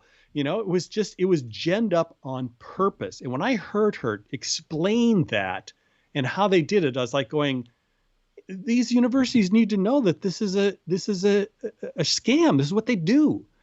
So those are the kinds of things. And like, you're the best for some of this, but it's really about helping train activists and understand and prepare for what's coming next and evaluate them. And not only, what works, but also how they're going to get you and how they adapt, because that is a big part that gets lost in this thing, which is, they're not stupid. If you interrupt their money supply, they're going to come after you, and you got to be prepared for it. Right. I mean, first of all, thank you for the kind words. Second of all, absolutely right. I mean, this is the way conservatives fight now. In these, it's really more of a culture war thing than policy thing. Like, no one's calling up your office trying to get you fired for some sort of policy belief or political. It is totally ingrained in the culture wars that conservatives like to fight, because I mean, that's really all they have at this point. And yeah, I mean, I think a lot of people need to, even outside of the political world, need to understand the tactics and bad faith that goes on here, so they aren't firing good people who are getting swept up in these sort of campaigns to get people fired and ruin their lives. I mean, one of the new things it's not so new, but you brought up Gamergate, and since then it's sort of evolved in one of the things you see all the time now. Anyone that a conservative of a certain stripe doesn't like, what's the new charge now? They call that person a pedophile. They call him a pedo. That's the new thing now, to sort of tarnish people's reputation with these sorts of name calling, and especially, bringing QAnon and the whole Save Our Children campaign that sprung from that, and the whole belief they have of the child trafficking. Right. They know that this sort of thing gets people's emotions. It really pulls at people's strings. So this is the one that I've really noticed they're grabbing onto now, and I don't think people are ready for it. I think there's going to be some real charges that go out there for people. I mean, they sort of already tried to do it in some fashion with the director of Guardians of the Galaxy, James Gunn, based on some old tweets he had. Mike Cernovich tried to do this to Sam Cedar. Yes. Based on a Roman Polanski tweet attacking Polanski that Cernovich tried to reframe as being pro-Polanski. And it falls directly into what I'm saying. This is the new thing now. They're going to... They've seen what they could do to get people fired, and they see that, in some sense, people are catching on. I mean, unfortunately, people aren't catching on via the same method that you did, where you sent my podcast to everybody. That'd be great if everyone learned it from my podcast. But but I think people are catching on to some of the older forms, and the new thing now is, what honestly is more damning to someone than to claim that they are a pedophile, or that there is something shady or illicit in their past that has to do with children. I mean, you will ruin people by doing that, and they know that, and they're going to try their hardest to continue with that one, I think. Right, and in that, this is one of the things. Like, for my friend who are activists as friends, we're talking about Tucker Carlson. Okay, so my activist friends, I tell them now, when you're out doing any kind of action, always be recording who comes up to you, what they say, those kind of things, because people are not always aware of just how much information they give out. So my friend Amanda, who is really big into gun violence prevention, she had besides being, she was one of the teachers who was targeted by Turning Point USA, but she had gone to the head of the NRA's Legislation Action Committee's house and protested with signs outside of his house and outside of his wife's business. and they freaked out. This is Chris Cox freaked out, and they had the police come after them. They didn't do anything wrong. They were very clear about this, but his wife came out of the business, and smacked the phone out of her hand. But I made sure that she had other stuff recorded. Well, then about, I don't know how much later, Tucker Carlson sent a producer to Lincoln, Nebraska, flew a producer to Lincoln, Nebraska to come after her, showed up outside of her house and followed her, this producer, and her dropping her daughter off at school. Well, the whole point was you come up to the producer, come up to him and say, you say it's okay to go to their house, so what's wrong? Isn't it okay to come to my house? Well, Amanda's really smart. And so she was very calm. She didn't lose her temper, but she turned on the camera and she recorded like I suggested. So before he got back to Tucker Carlson's show in order to do a spot, I got the video up on Crooks and Liars so we could show what had happened. Okay. And then later you see, Tucker Carlson playing the victim. They came to my door. They tried to pound on the door. So this is, again, the thing is anything that they do, that we do that's effective, they'll turn around and do to us. And then they will claim that, they're being attacked all the time. So this is not only to be prepared, but then turn it around on them. This is like a gift. When I was sued, I looked at it, this is a gift. This is a news event. This is like, I can turn it around into, hey, I'm the real victim here. Shut down my blog. So that's the problem with being an activist. I mean, you put yourself out there, you're effective, and it scares the crap out of them. And they come after you, your family, and your friends. So my theory now is be prepared for the death threats. Be prepared. I mean, all these activists, be prepared for the nasty things like that, and turn it around and show that these people, find out who they are, show that they violated the terms and condition. If it turns into a true threat, then you can do legal actions, civil actions, and criminal actions, all of which can go to the point where you're saying, look, we gave you an opportunity. We said, please don't do this.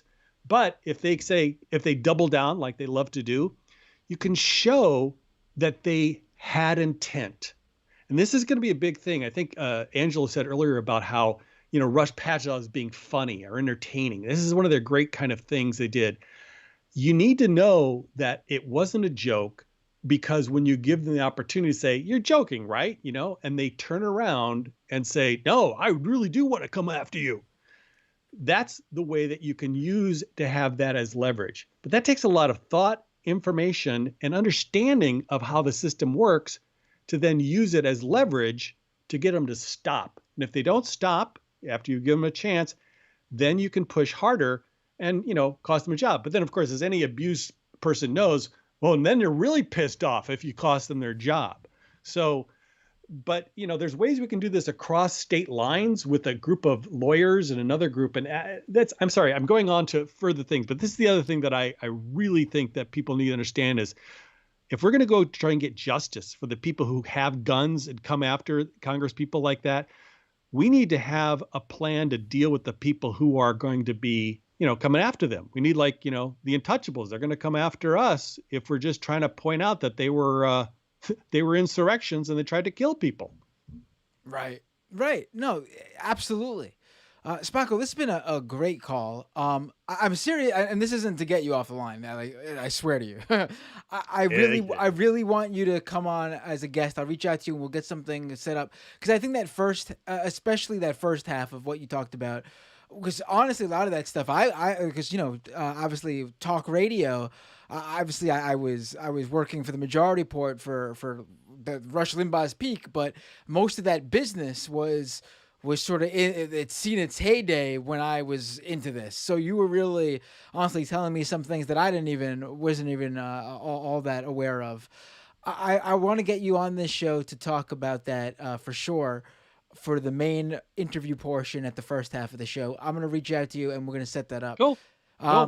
Thanks, and great shows. Really appreciate it, and I'm so happy to be able to talk to you guys and just say hi to all the subscribers. And like I said, I really have been a fan of yours, and the you're always like months ahead of where other people are eventually, and I think Sam noted that too. And now it's like, oh yeah, he's good. Yeah. Anyway, thanks so much. Appreciate it. I really appreciate it. Thank you so much. Take care. All right. Bye-bye. Bye. That's the story of my life, right? Always ahead of the game, but I usually get in too early, and no one realizes that I'm talking about something until it's until everyone else is talking about it, and then I'm no longer ahead of the game. Uh, uh, where did all the Twitch raiders come from? I noticed that there were a bunch of Twitch raiders that came in. Was that from Left Reckoning? Were you guys on Left Reckoning? Is that where all the Twitch people came from? All of a sudden, we got a bunch of Twitch users in the chat. Oh, Antifada. That's where they all came from. Aw, Jamie remembered. So in the majority report earlier, we said how Left Reckoning was in between Antifada and our show. Aw, I have to thank Jamie. Thank you, guys. For you Twitch viewers, love you guys. Oh, some of you came from Left Reckoning too. I guess you both did it. I don't know. This show is on Twitch. Most of the viewers are on YouTube, but you're welcome to watch on Twitch as well. If you're on YouTube and want to watch on Twitch, twitch.tv/MattBinder. If you want to jump over to the YouTube channel, youtube.com/MattBinder. I will read super chat questions.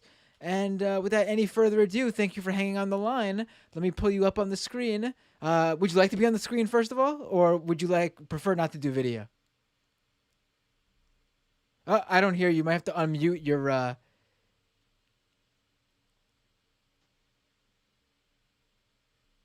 Uh-oh. I don't hear you.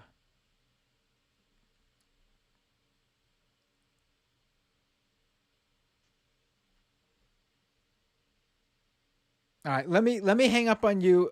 Let's figure that out. I have another caller, and then we'll get you back on.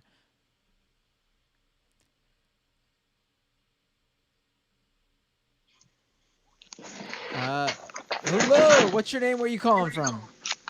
Hey, this is Mseti calling from New York as usual. Hey, Mseti, how you doing? Just quick ask. Back off the mic just a little bit because you're hot on it. Oh, sorry. Okay, yeah, I'm on my phone, so it's hard to tell. That's perfect now. What would you like to talk about? Okay. Well, very awkward following up a fantastic caller like Spocko. That was amazing. Holy cow. I wasn't ready for it, and he thinks I'm joking by saying, like, I'm trying to get him off the line or something. No, for real, like, I listen, all the callers are great, but I feel like if you're coming with that level of experience and information, I think we should save it for, like, the main Absolutely. Interview. Yeah. that's a show or two. I got takeout today and my fries are cold. I was transfixed listening to that. It's hypnotic. It's so good. Right. It was I got to set up something with him for sure. But what would you like to talk about? Yeah. So, I mean, I don't have anything that is quite that insightful, but I think obviously growing up conservative, as I said the other night, it's just, I grew up listening to Rush, and it's really interesting how I'd never thought about it before today, but Rush was really the prototypical Trump in as much as, Trump was, he's the commander-in-chief, not the pastor-in-chief. He's God's man for the hour, and so Christians apologized for his non-Christian tendencies, for Trump's non-Christian tendencies, because he fit really the conservative religious political agenda. And I was thinking back to my childhood and everything, talking about Rush Limbaugh and how he was really the same thing. He's this crass, cigar-smoking, lewd old man who says rude things, but people find it funny, but they don't object to it because it fits their political agenda. So they frame it in this pseudo-religious framework and say, oh, like invoking some mutant bastardization of Locke's, separation of government and religion. And they say, oh, he's not a Christian, but God's using him for the country. It's just like, but he really was in so many ways like a prototypical Trump in terms of this crass conservative guy who was embraced by the religious evangelical right because he fit the agenda. And Right. yeah, it's just such an interesting thought. It's Rush was a big part of my childhood, so I've been reanalyzing a thing or two here and there. Yeah, I think a lot of, let me just say this for all the people who jumped in on the show via Twitch when I was on the phone with that last caller, Spacco. You should definitely go back and listen to the interview I did with Angelo on the first half of the show about Rush Limbaugh, because I think a lot of people, and I even mentioned Jamie in that interview of Antifada, how I was on the air with her earlier on the Majority Report, or earlier this afternoon, and I mentioned something that happened during that time frame when Obama was president during that 2012 reelection. And Matt, Emma, and Jamie weren't sure what I was talking about. Obviously there's an age difference there, and I wouldn't probably be as versed in stuff that were 8 years earlier than that, pre-Bush administration, due to my age. But I think a lot of people missed the Rush Limbaugh boat who got more involved in politics during the Trump era, and that's a lot of people. Whether it be you just weren't into politics, or a lot of young people listen to these shows now. A lot of younger millennials and Zoomers.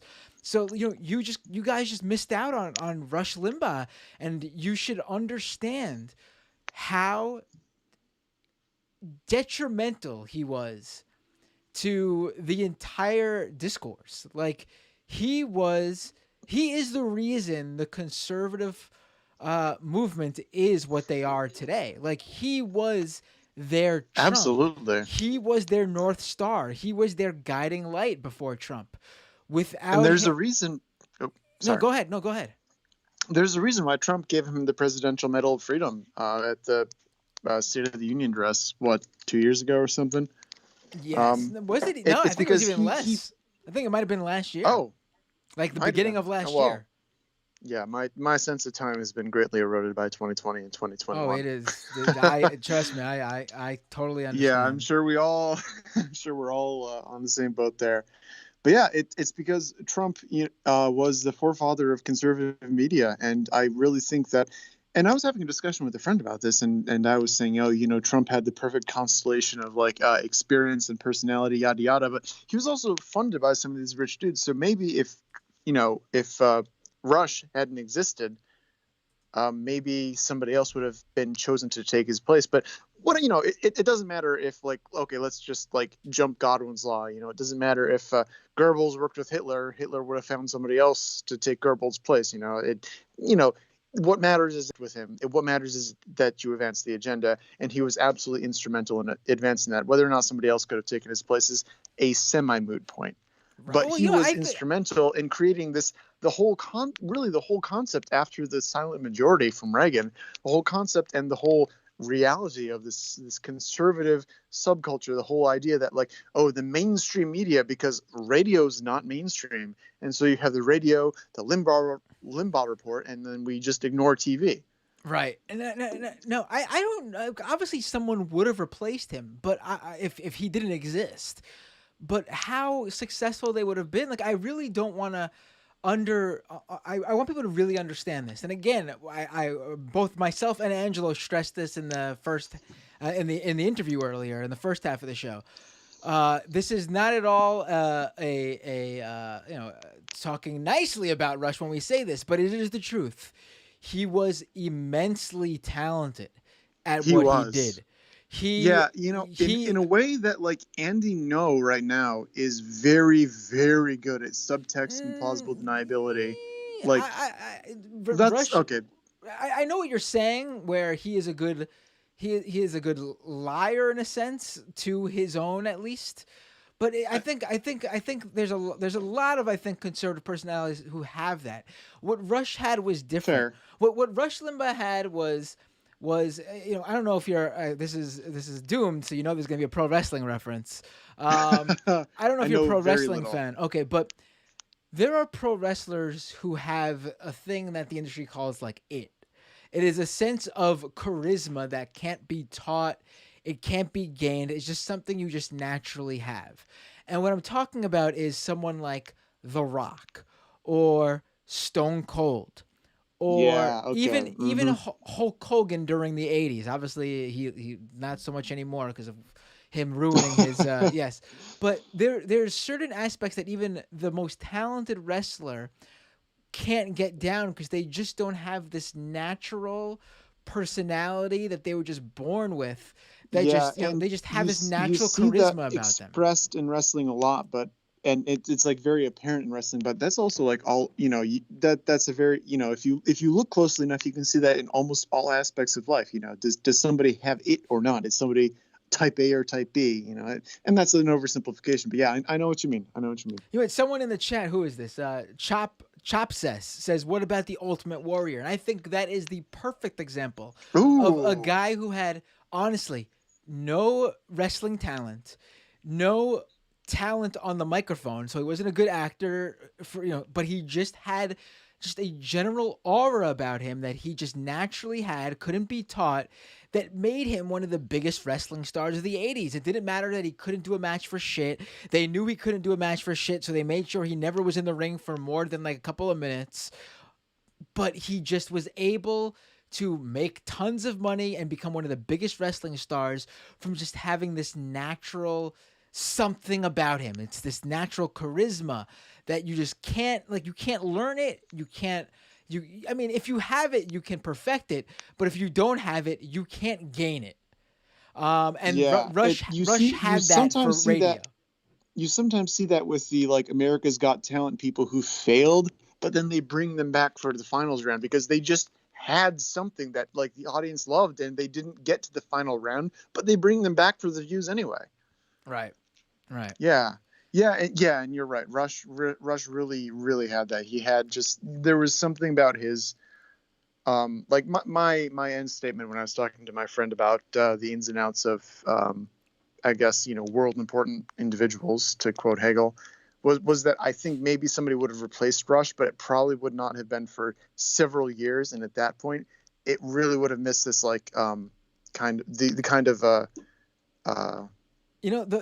the interesting thing is, I think if he didn't go the direction he went in, Alex Jones could have been a mainstream conservative icon, to be honest. That's a very he I was was super obviously into conspiracy theories, and you're absolutely correct there. Frankly, yes, he was very obviously a student of not in a a legitimate sense, like he wasn't like taking Rush Limbaugh classes, but he clearly emulated Rush Limbaugh in so many ways. He was clearly listening to Limbaugh when he was at least early in his career, perfecting what he did.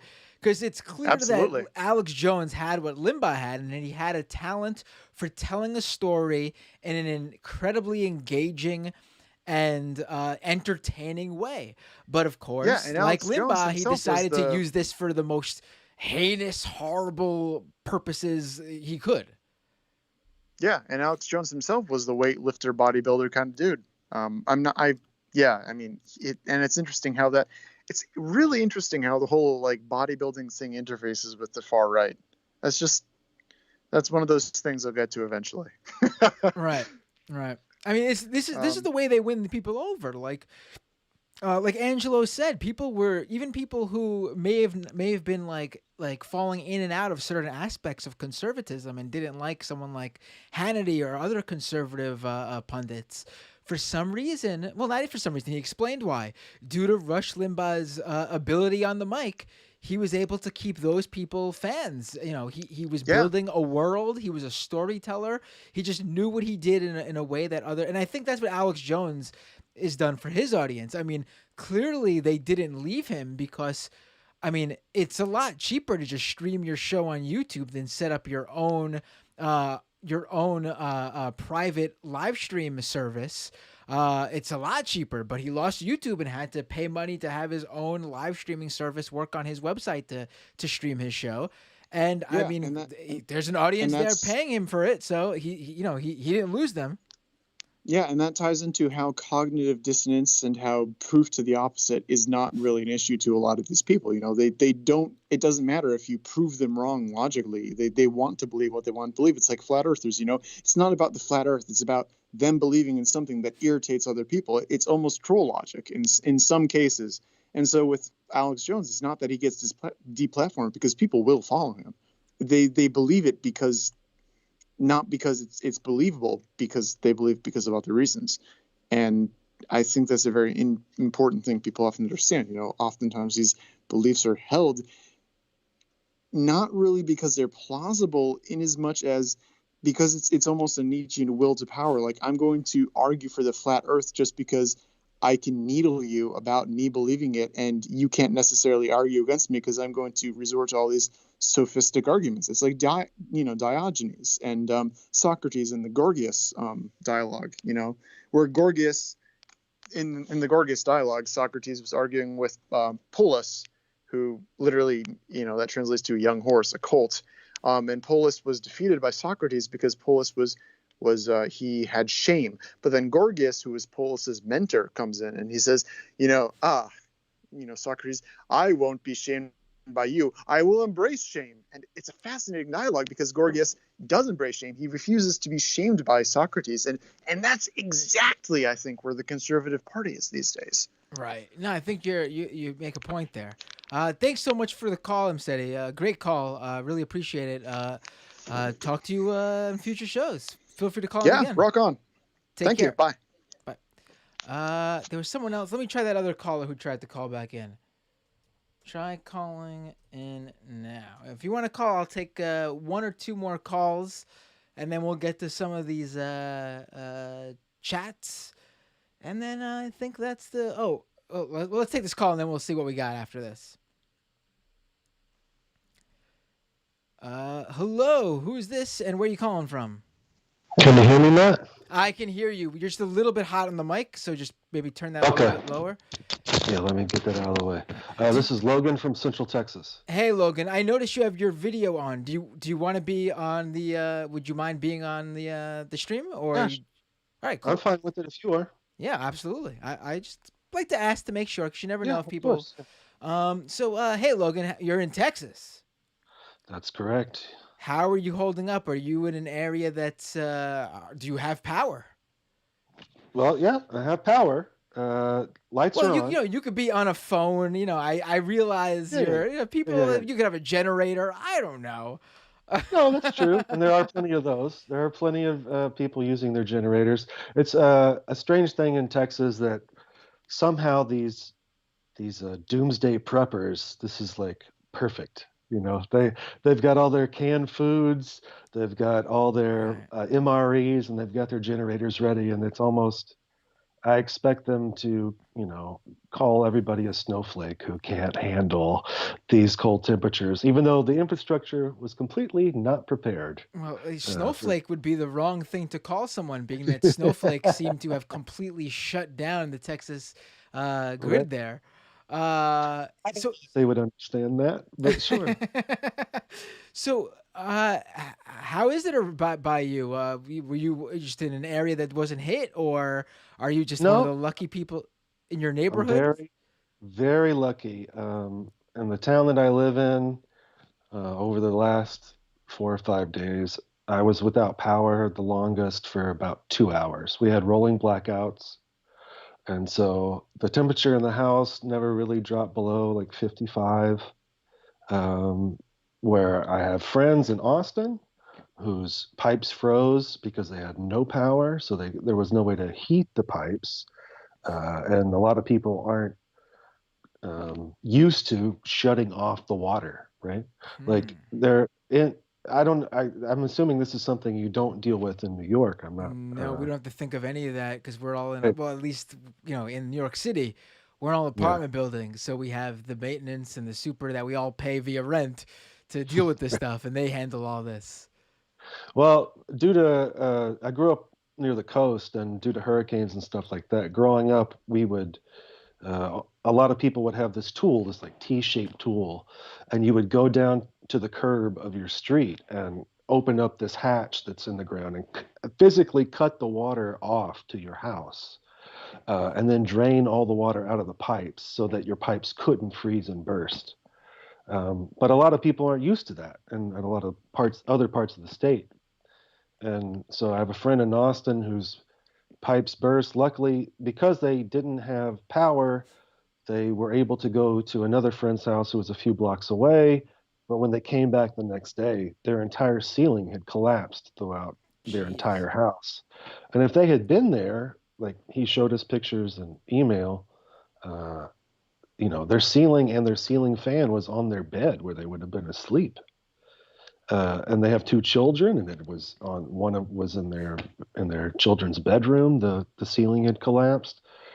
So I consider myself very lucky in this situation, and that I've had very minor things to have to deal with in regards to the freeze. Um, but really, I think I'm glad I kind of screwed up earlier and wasn't able to talk to you because I didn't want to have to follow Spacco. That that was a hell of a call, and Yeah, I mean, I can't wait for the future interview because there's so much information there that I want to really focus on. yeah, the conservative talk radio. It's honestly, it's like I said when Angelo was on. It's like the last lucrative area for the talk radio format on like terrestrial like radio stations. There's nothing else. You look out there, like all the first of all, radio is sadly like obviously the format, the medium is not due to like podcasts and on online type audio shows.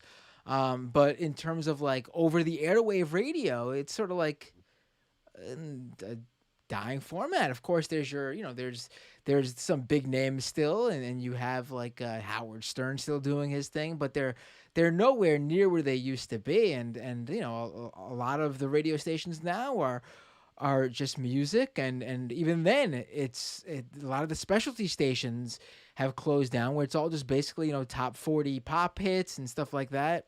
Radio's a tough business to be in, but for conservative media, they I guess it's because the age of so many of them, or just I don't know, but that's where the money is in over the air radio, it seems still.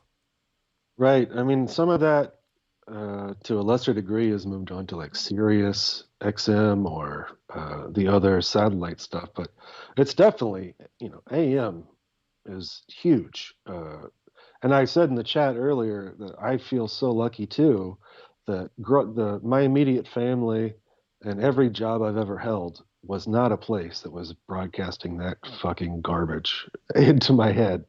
And that's rare in this state. That I was able to somehow avoid it. Right. But a side note before I get into wanting to just trash and drag crews as much as I can. The first time I heard Alex Jones when I went to college near Austin, I thought that was Rush Limbaugh for a good period of time because their voices in my head were so similar. And so I was like, whoa, Rush Limbaugh's talking about David Icke? This is crazy. Like, what happened? Like, I thought of this guy, in the way that I think probably, Sam Cedar does. And that he had to physically, it was a part of his life and Janine Garofalo's life that this asshole was ruining American politics and American democracy. And even though I wasn't forced to listen to this guy driving around, I'd click on it sometimes and be like, what is this guy talking about now? Right. Because he was referenced on TV news every night. What did he say next? What's this thing? So I did hear him, but I wasn't forced to. But yeah, when I heard Alex Jones for the first time, I was like, this is insane. What happened to Rush Limbaugh? This actually really surprised me.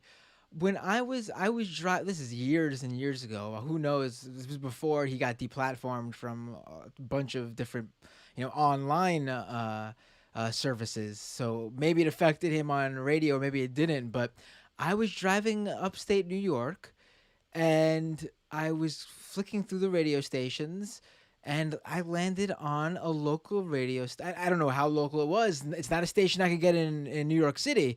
It's only a Right. station I could get a couple hours upstate. And Alex Jones was on regular over the air radio. I was shocked because, as Oh, far as I knew, he was just had his live stream show, and that was obviously had a big audience. But I didn't think there would be any sort of like old school legacy or traditional media that would air what Alex Jones was saying. And when I say a couple of years ago, this was post Alex Jones just talking about dumb conspiracies like aliens and the Illuminati. This was like before he was deplatformed, but like still like in like 2015, 16 when he was like fully on board with Trump and was getting into like, well, he already was, but he was getting even further and further into the more dangerous, serious stuff. right. I mean, he was still doing his the water's turning the frogs gay, Right. and but there was still those times, right before he got deplatformed, he was saying he was willing to eat his neighbor and cut his ass into a filet mignon. Right. But He, but there was a time period where it was almost like, and it's a little embarrassing, but like listening to him for comedy, like if I was driving through Austin in traffic, like, oh, there's this 3 hour block. Let's see what this maniac's up to. And and hear him basically cut promos on the Democrats or liberals or progressives or communists or whoever he thought the enemy was of the day. And just like, they're gonna come after your kids. They're gonna eat your kids. right. Right? Like, Right. this is QAnon before Q. I think there's a lot of Oh, QAnon got into totally branches off of Alex this Jones. government. Alex Jones. He had on. Oh my god, I'm forgetting his name right now. But he had a guy on, another well-known conspiracy theorist. He was like one of his contributors, and he was the guy who Alex Jones would bring on for the QAnon updates early on. And Alex Jones stopped having him on after a little bit, and then Alex Jones came out hard against Q. And he's been against Q ever since. Like these are the early, like this is like the first full year. They Like this took was like early took his money. 2018. Was They that? took his audience. They took his audience That's from. the thing. Alex Jones hates QAnon because it's competing with him. It literally is competing with him. And Which honestly, is insane. for all he puts into the show and for as big as an audience he has, QAnon with just random bullshit posts via Q is more influential and powerful than him. He Right. is livid over it without a doubt. He hates it. Oh, he's furious. He is so mad. I mean, there's that clip of him at the insurrection where he's like, "Everybody, listen to me! Hey, everybody, over here! We can't do this." Like, it's like he's trying to have some sort of civility, even though if he had done what QAnon did, he would have been we would have had video of him in the Capitol.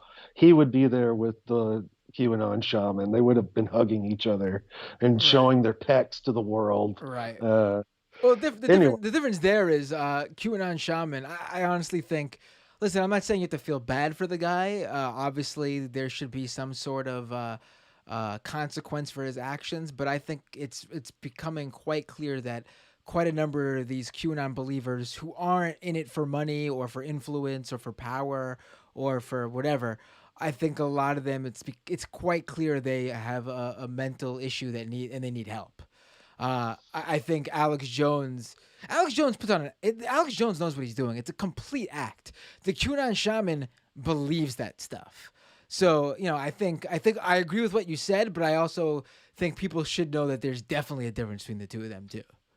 oh, I mean, there's a difference. You can look at the court records. He's a performance. Alex Jones is a performance artist, Right. according to his defense. Right, and Uh, he totally knows what he's doing. Like it's not like the Q shaman believed he was there because he needed to be there to help Trump fight the deep state so he can save the children. And yeah, he truly believes that. I think. no, and that's what I find sad about it too. It's not. It's that these people. aren't necessarily bad people. It's that they got duped. A lot of them got duped for They sure. got so duped and they fell down a hole. And this is, this was a community that they found that they didn't have because of COVID and because of the situation around it. Like, you can't go out and see people. You get, not that you shouldn't, but if you see somebody out there without a mask or like hanging out, there is some level of like shame involved with that you can get from the public. But Right. if you're just isolated and you find this group online and oh, we're all into this and we're going to solve these puzzles and we're going to figure out and you feel like there's a community that gets built. And that's what happens in a cult. That's what happens in lots of things that are Absolutely. completely damaging to society, but also to those people. Like, and I don't, I don't want, I mean, they're adults and they're making their choices. And I would hope that they would have better sense of just what makes more sense. Are people cutting off the faces of babies and wearing them to stay young and drinking adrenochrome? Why would that be the thing that makes the most sense? But it doesn't matter. It's the same with, I believe Spacco talked about this a little bit too, that there is, when you find that group who's willing to believe your belief, right? The 9/11 truthers, the flat earthers, once you find your tribe in that way, there's something about digging all in. Yeah. Right. Yes. I mean, exactly what you said. Especially, obviously QAnon was around before this, but it really took off and hit the mainstream during the COVID lockdowns, and it was just a perfect storm with the way the platforms treated QAnon at that point, and what people were looking for, and what was already out there with existing conspiratorial communities like the Right. anti-vaxxers, who have played a tremendous role in spreading Yeah. QAnon. It's so insane how this political conspiracy grew. I mean, it already had tentacles. That like I from the very beginning, I was calling it like an incubator for conspiracies. But Hmm. the way that it was able to bring in even non-political conspiracy theories and misinformation, to the point where it was starting to spread health misinfo and anti-vaccination disinformation. I mean, I don't think anyone knew it was going to get to that, or no one knew it was going to be a pandemic. First of all, so I think no one could have called what QAnon ended up being. It is incredible, and I think a lot of people just don't. A lot of people don't realize that it hasn't gone away. They're just right now figuring out what's the next step. They're picking up the pieces after Trump, but they didn't lose like a big portion of their numbers or anything. Like there wasn't like a mass exodus from QAnon. No, they're all still like, maybe they lost a few people, but no like significant amount of people woke up and said this is bullshit. They're just figuring out what the next steps are. That's all. And eventually they're all going to land on something and get really loud again. And that's what we need to prepare for, and that's what people should be worried about. Right. No, I mean, it was terrifying to watch that when it happened because it seemed like a clown show. It seemed like a total joke. And just the power that they were able um, to show to America on the 6th was like, oh, this isn't just some like, oh, Uncle Philip's got these crazy ideas and just let him say them.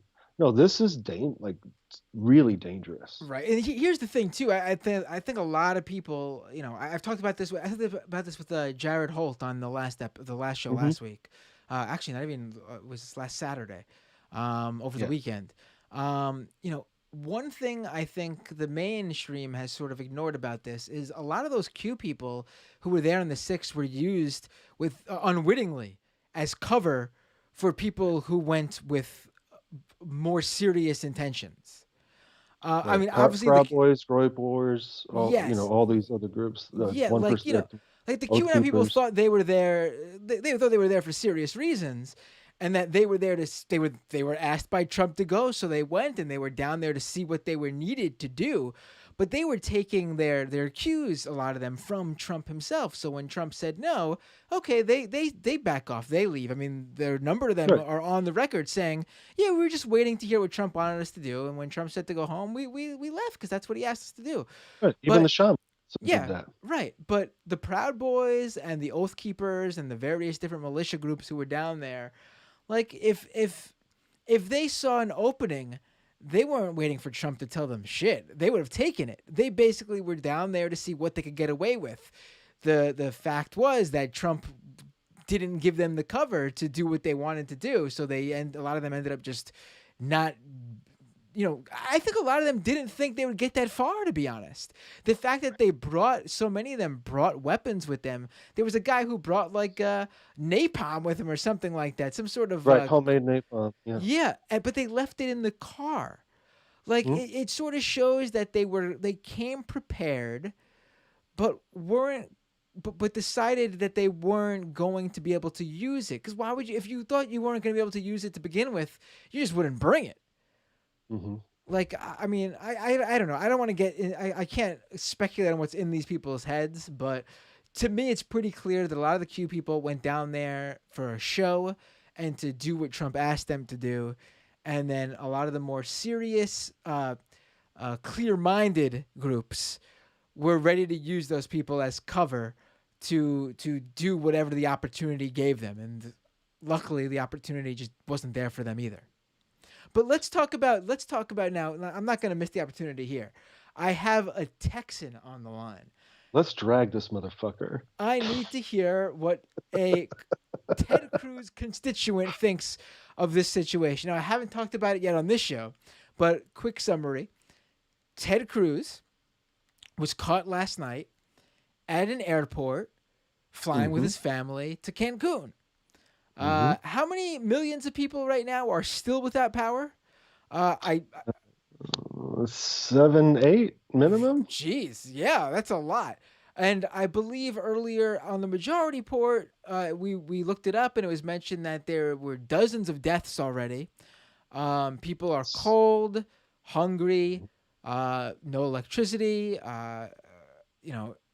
Dangerous situation in Texas. Very and this guy this elected official, a senator, decides to skedaddle and head to Cancun where it was like 80 degrees and vacation with his family. And he was dragged online to the point where the optics were so decidedly bad. Like these guys test everything. So the fact that Ted Cruz quickly got on a plane and tried to do everything he could to fix the situation tells you a lot, honestly. Because otherwise they just would have said, we've seen how they act. They don't give a fuck if it doesn't affect them politically.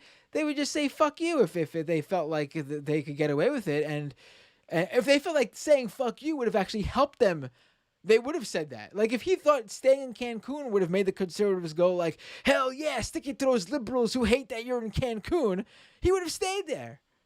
So clearly they did the internals, and they knew that it was bad even for Ted Cruz to do this. So this morning he books a flight and comes back, and the spin from the Cruz office is that his kids wanted to go on a trip with their friends. So Ted Cruz, being a good daddy, decided the best dad, right? Decided to chaperone this trip, and with the full intent of just dropping them off in Cancun and then coming back home. I don't know what parent does this. Immense privilege to have the money to do that in the first place. Matt, your dad never took you to Cancun? First of all, we never went to Cancun. But you also, sure? never. Your dad's, everything I've heard about your dad says he's a great dad. This is what great dads do. They take their kids to Cancun and leave them there. Right. Listen, my dad took us to Disney World a number of times, but never Cancun. And he never left us there either, by the way. He decided he wanted spend time with the family when he went on a trip with them, shockingly I enough. don't know. I guess it's just Texas culture. You leave your kids out in the fucking wilderness, and that's how you're a great dad. You just drop them off somewhere and say, "Go fend for yourself." It's the Right. Ayn Rand. Right. And just to be clear, we're having a lot of fun with this, but I just want to make it absolutely 100% clear to everyone. This is a bullshit spin from Cruz. He had no intent of just dropping the kids off in Cancun. He was going for a full-blown vacation. Now, another new part of this whole thing has unraveled in the ensuing hours since I was on the majority report and we talked about it. I think the where we left it off earlier today was that the Houston police had come out and said how they were contacted by Cruz's aides on Wednesday afternoon with a request to accompany him to the airport on Thursday morning. I'm sorry, Wednesday evening. Excuse me. So he wouldn't be bothered at the airport. But now, over the past few hours, this new information just came out. Ted Cruz's wife. Another speculation that was out there was, maybe the Cruz family, being that this was a week off from school for the kids, the Cruz family had planned this vacation weeks or months in advance before this storm was even an idea from the meteorologists. Still, elected officials should cancel. They certainly have the means to do so. But now we know that via the texts that were leaked to the New York Times from Ted Cruz's wife to a group of her friends. So that means there's someone in the group of her friends and neighbors who decided fuck them. I'm leaking this shit to the Times. Cruz's wife sent a text message the other day to their little tight-knit community, or not so tight-knit community, freezing here. How many of you want to get away for a couple of days in Cancun? And it has also now come out, and I think Cruz is finally admitting to it, that Cruz, and this might be a shocker to all of you, Cruz was in fact not just accompanying his kids for a quick overnight trip with the intent to come back the next morning. Cruz was planning on a little vacation in Cancun until at least Saturday. So, because I mean, listen, if this bizarre thing where you would actually accompany your kids on a flight and just head back home after dropping them off at the destination, that's insanity to begin with. Never heard anything like that in my life. But even if that was the case, and Cruz is just this guy with money who decided to do this stupid thing because of how much he loves his family, you would have like the return trip booked you would already have that ticket for the next morning. He didn't. He was on like one of those standby lines and had to purchase the ticket for that morning at that moment. So I mean, the whole thing was always bullshit, but now we know 100% officially it's bullshit. All right, so now we got the whole summary down, and I have to ask you, Logan, a Yes, Texan, Mm-hmm. give me your thoughts on your elected official, Senator Rafael, a.k.a. Ted Cruz. The motherfucker had a suitcase. Motherfucker had a suitcase. I don't even need the ticket bullshit. I'm going to drop my kids off. I'm going to fly there, get them in the hotel, hop on a plane, come back. Do I need a goddamn suitcase? You're staying, Ted. You're staying, you fucking asshole. I had friends in Houston who didn't have power for 4 days. 4 days. They're sleeping in front of, luckily, they have a fireplace that is usable in their home, and they were able to not catch frostbite inside of their house by sleeping in front of this fireplace. This motherfucker is so slimy, man. He's one of the slimiest politicians that we may have ever had in the state. I mean, Cornyn's slimy, but Cornyn at least knows when to open his mouth and to stay off the fucking radar. Ted goes to the airport with a mask that is nondescript. Could have worn a baseball cap. That might have helped. to not get the photo snap on your way to Cancun. But this asshole on the way back, look at the photos on the way back when he's got a Texas flag branded mask. Right. Oh, the He funniest thing is all the people on the flight with him on the way back snapping photos of him, and I think some of them were like arguing with him or something. There's a few photos where he's like looked like he's in conversation with people who are standing above him. It is, and we should also mention that this whole thing obviously is happening during the pandemic. I mean, you right. shouldn't be going on an airplane trip to an. I mean, I know there are people who have people I were on the majority report with, but I wouldn't go on an airplane for sure right now. But Hey, especially to another country. They gave you some new listeners tonight, so take it easy on said person. That's true. That's true. Listen, I just can't. Listen, I don't know where Sam Cedar's vacationing either. I gotta do some sleuthing so I can knock him too if he. Hey, he said he drove. He said he drove. So it can't If be he that. drove, listen, I'm like super. I have not left New York City, since this all. I did a.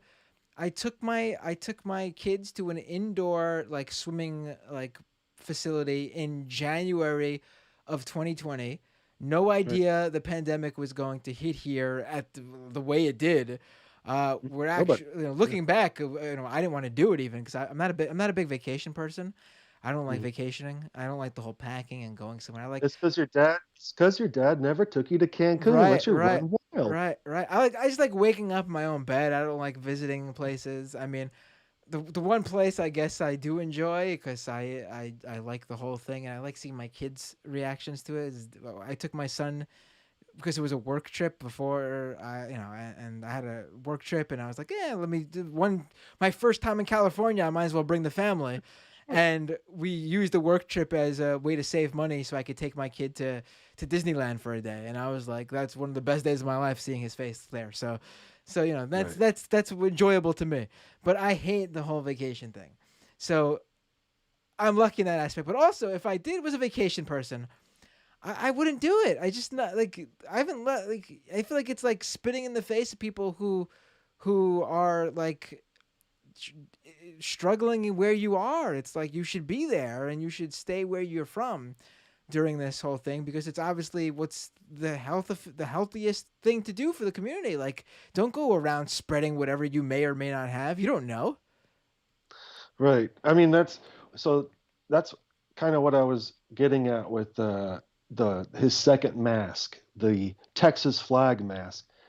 This asshole is so focused on the sign, there's this idea of the sign and the signifier, this Lacanian philosophy idea of what is the sign and then how do we react to the sign. So like the American flag, there are people who it means a lot to and it bothers them when it's on the ground or when it's disrespected in their mind, and there are other people who go, it's just a fucking flag, it's a piece of cloth, it's not that important.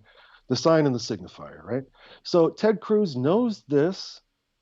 So even in this garbage shit that he's stepped into of his own accord, because he's better than, in his mind, he's better than his constituents. He can take the trip. He can escape the cold. He doesn't have to deal with this. He's fucking Ted Cruz. I don't Right. have to deal with this. But on the way back, then he says, uh-oh, I'm in trouble. I got to let my people know that I still care about Texas, that I'm here for Texans.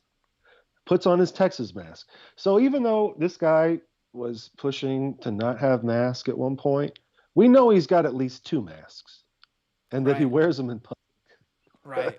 So anyway, It is so stunning to me. Like, listen, like I'm a nobody, and during this pandemic, there's a local food bank that every day, uh, there's a line going on for oh geez blocks of people lining up, and I've gone down there, and I've brought canned items and things that wherever I was able to help out in terms of donating food supplies and stuff.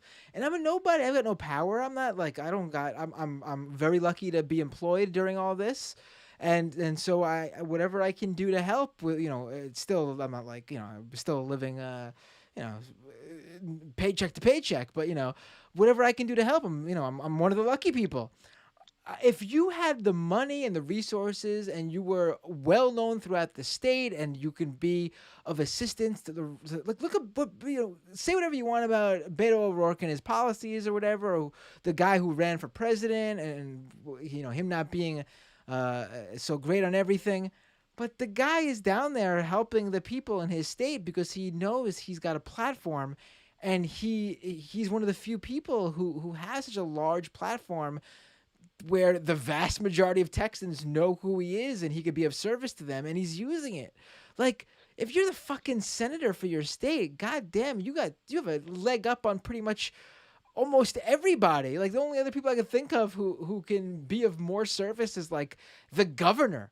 Like, you are the most powerful, one of the most Good powerful luck. people. Your governor is, oh my God. I mean, honestly, we're talking about Ted Cruz, and I know on like a larger level because he's in part of the federal government. He's, obviously everyone hates him more, but I honestly think your governor might be one of the most detestable people in the entire country, if not world. I think on some level, governor and our lieutenant governor him are too. somehow worse than Ted Cruz. It's true. Right. Somehow they're worse because they have explicitly more power over a larger group of people. And they will say, oh, no, you don't need to have the mask on. We need to be open. We don't want to kill the economy. And then our lieutenant governor, you got to be willing to die. You got to be willing to die for the economy. These old people are going to have to die so that we can thrive and be the business, the pro-business state that we need for America, to show them that we can do it by ourselves. We don't need it. These secessionist, stupid fucks who think that we can live without the rest of the country, you need to focus on what's been happening over the last week. I mean, you guys We're fucking toast. You guys are the one state in the entire country who's not on one of the federal energy grids. No, because Matt, we don't need them. We don't need them. I like how you got really close to the camera and changed your tone. That was perfect. Yeah, we don't need those guys. We're Texas. Right. We don't need it.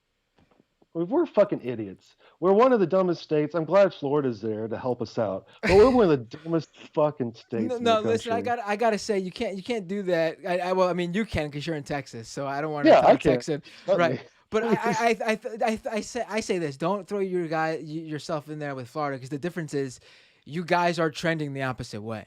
Florida is like the one state in the entire country that's getting redder and redder and redder, whereas like you guys are eventually going to be maybe not a solid blue state, but you will at the very least be a swing state in the coming years. And I don't think Florida. I think the I thought this last cycle for sure too.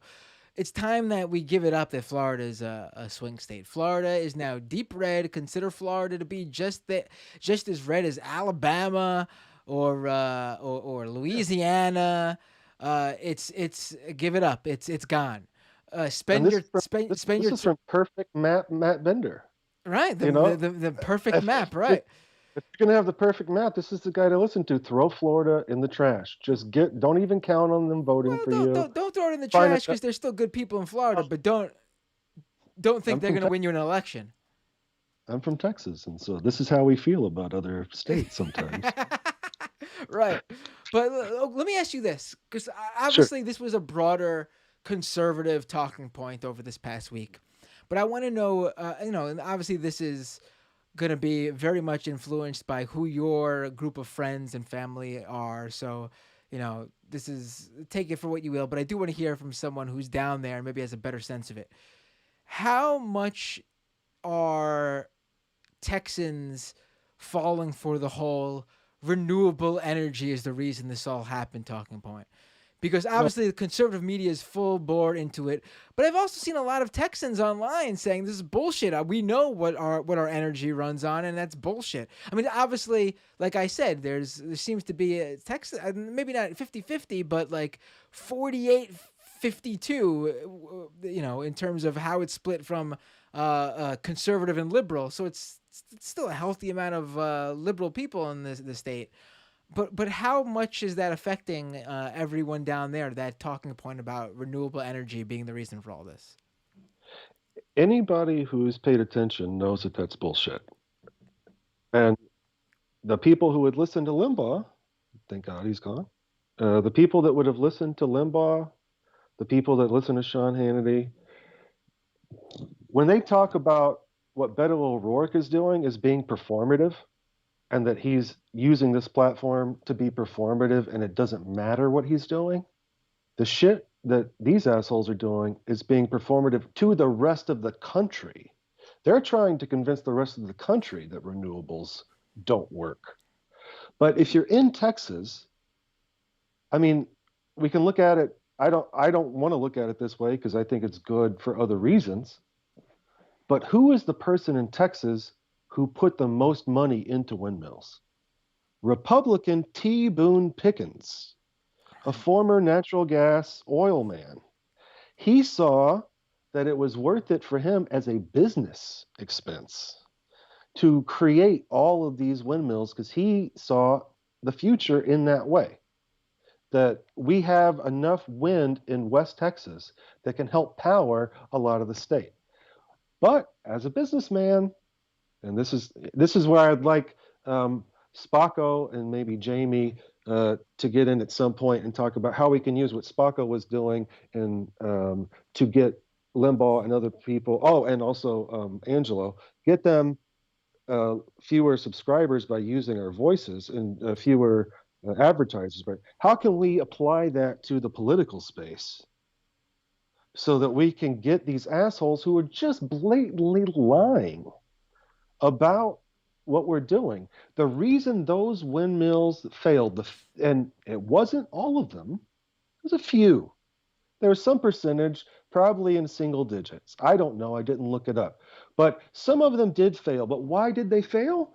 Because they didn't want to put the fucking money in to make sure that they could handle weather like this because they're so short-sighted because all they give a fuck about is profit. And they always just give a fuck about profit because that's how business works. Right. And I think that's a great point to make. Like, wind turbines are all over the country in very cold states. The failure... Antarctica. Right. The failure wasn't because the actual turbines have issues. The failure is you need to winterize them for the winter, and they can continue to do their thing. But like you said, they didn't spend the money. They didn't spring for the winter package. So they on the windmills. Right. Yeah. They didn't get the whatever Apple Care is for wind turbines. So they The Genius Bar was closed. Right. And they just said, well, we got to go with it. We can't Right. can't ask anybody who would have any foresight that there might be climate change that we know is real, but we're going to pretend it's not. And even though it's caused 400-year floods in the last 5 years, and we have had some cold snaps, but we don't need to spend money on these windmills. Right. I have to ask you this because I'm honestly I'm not very familiar with Texas.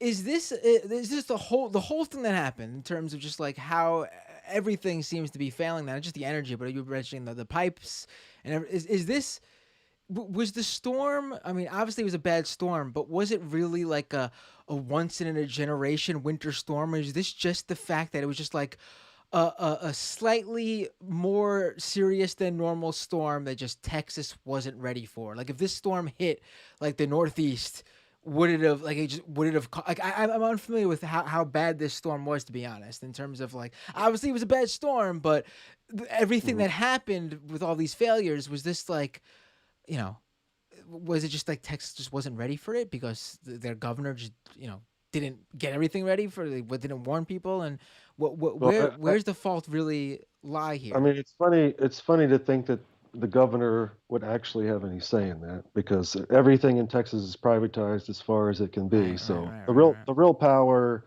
within these decisions does not lie in the state as we have currently seen.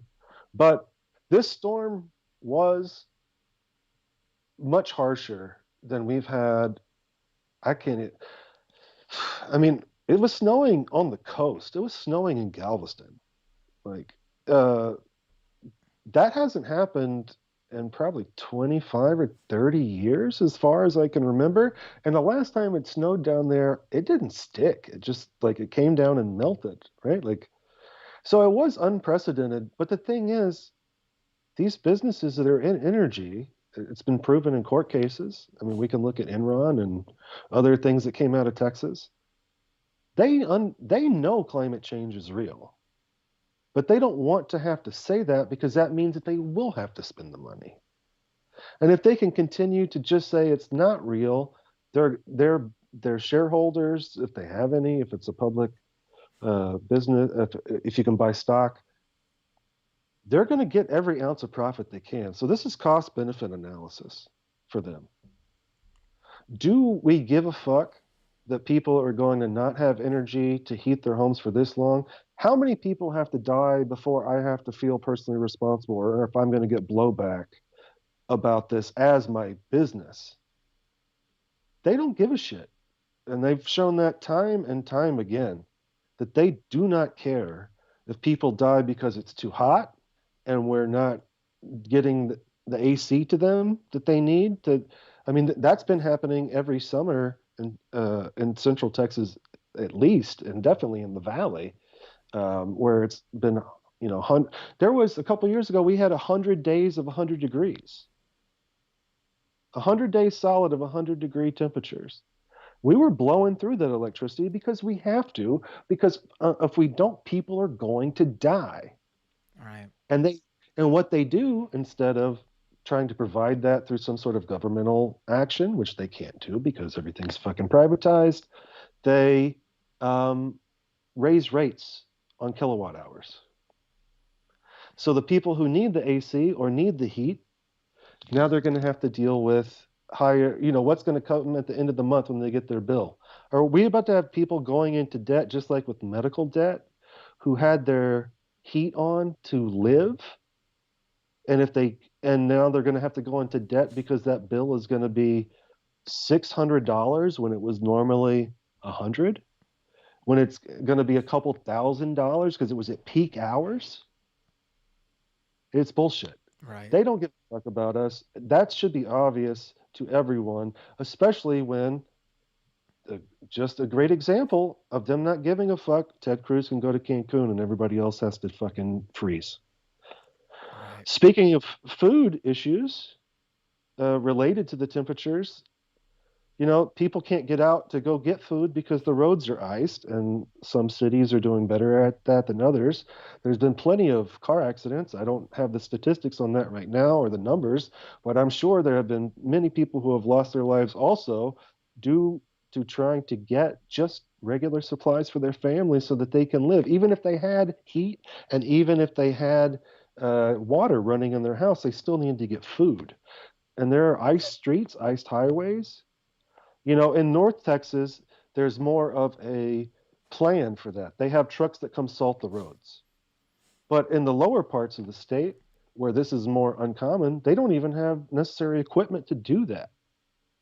So it's almost up to mutual aid in a way. Like, the people wouldn't think about it that way, but I've seen people in the town that I live in, getting bags of sand or salt to put in front of their house on the street to make sure it's safe for people in the community. No, they're not even thinking about that as mutual aid. They're thinking about that as just being a decent person. Right.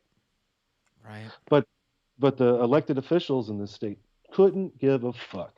And Chip Roy, he's a representative in my district, is the same type of asshole who just thinks that we got to toughen up. He's not as explicit as the guy from Colorado City, Texas, who had to resign, that you talked about briefly on the Majority Report today, who said, the strong will survive. Oh, that guy was that's like some like anarchy or like old school anarchy type. Yeah. It's not even the anarchy that actual legitimate anarchists want. Like, this guy was literally talking about survival of the fittest because it snowed and the power went out. he wanted people to like start eating each other, like cat. Like I don't even know what he was looking for. Like he was Him and literally Alex Jones are ready to eat every neighbor. No, like to honestly, keep it. this is some like Yeah. Twilight Zone shit. They're like Twilight Yeah. Zone episodes, like infamous Twilight Zone episodes where like Yeah. there's like there's The one bunker. there's one I'm thinking the bunker one, right, where there's Yeah.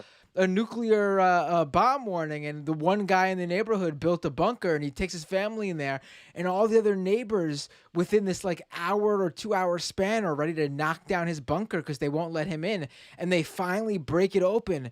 And then they get a message that the whole thing was a test and it wasn't meant. That's not real.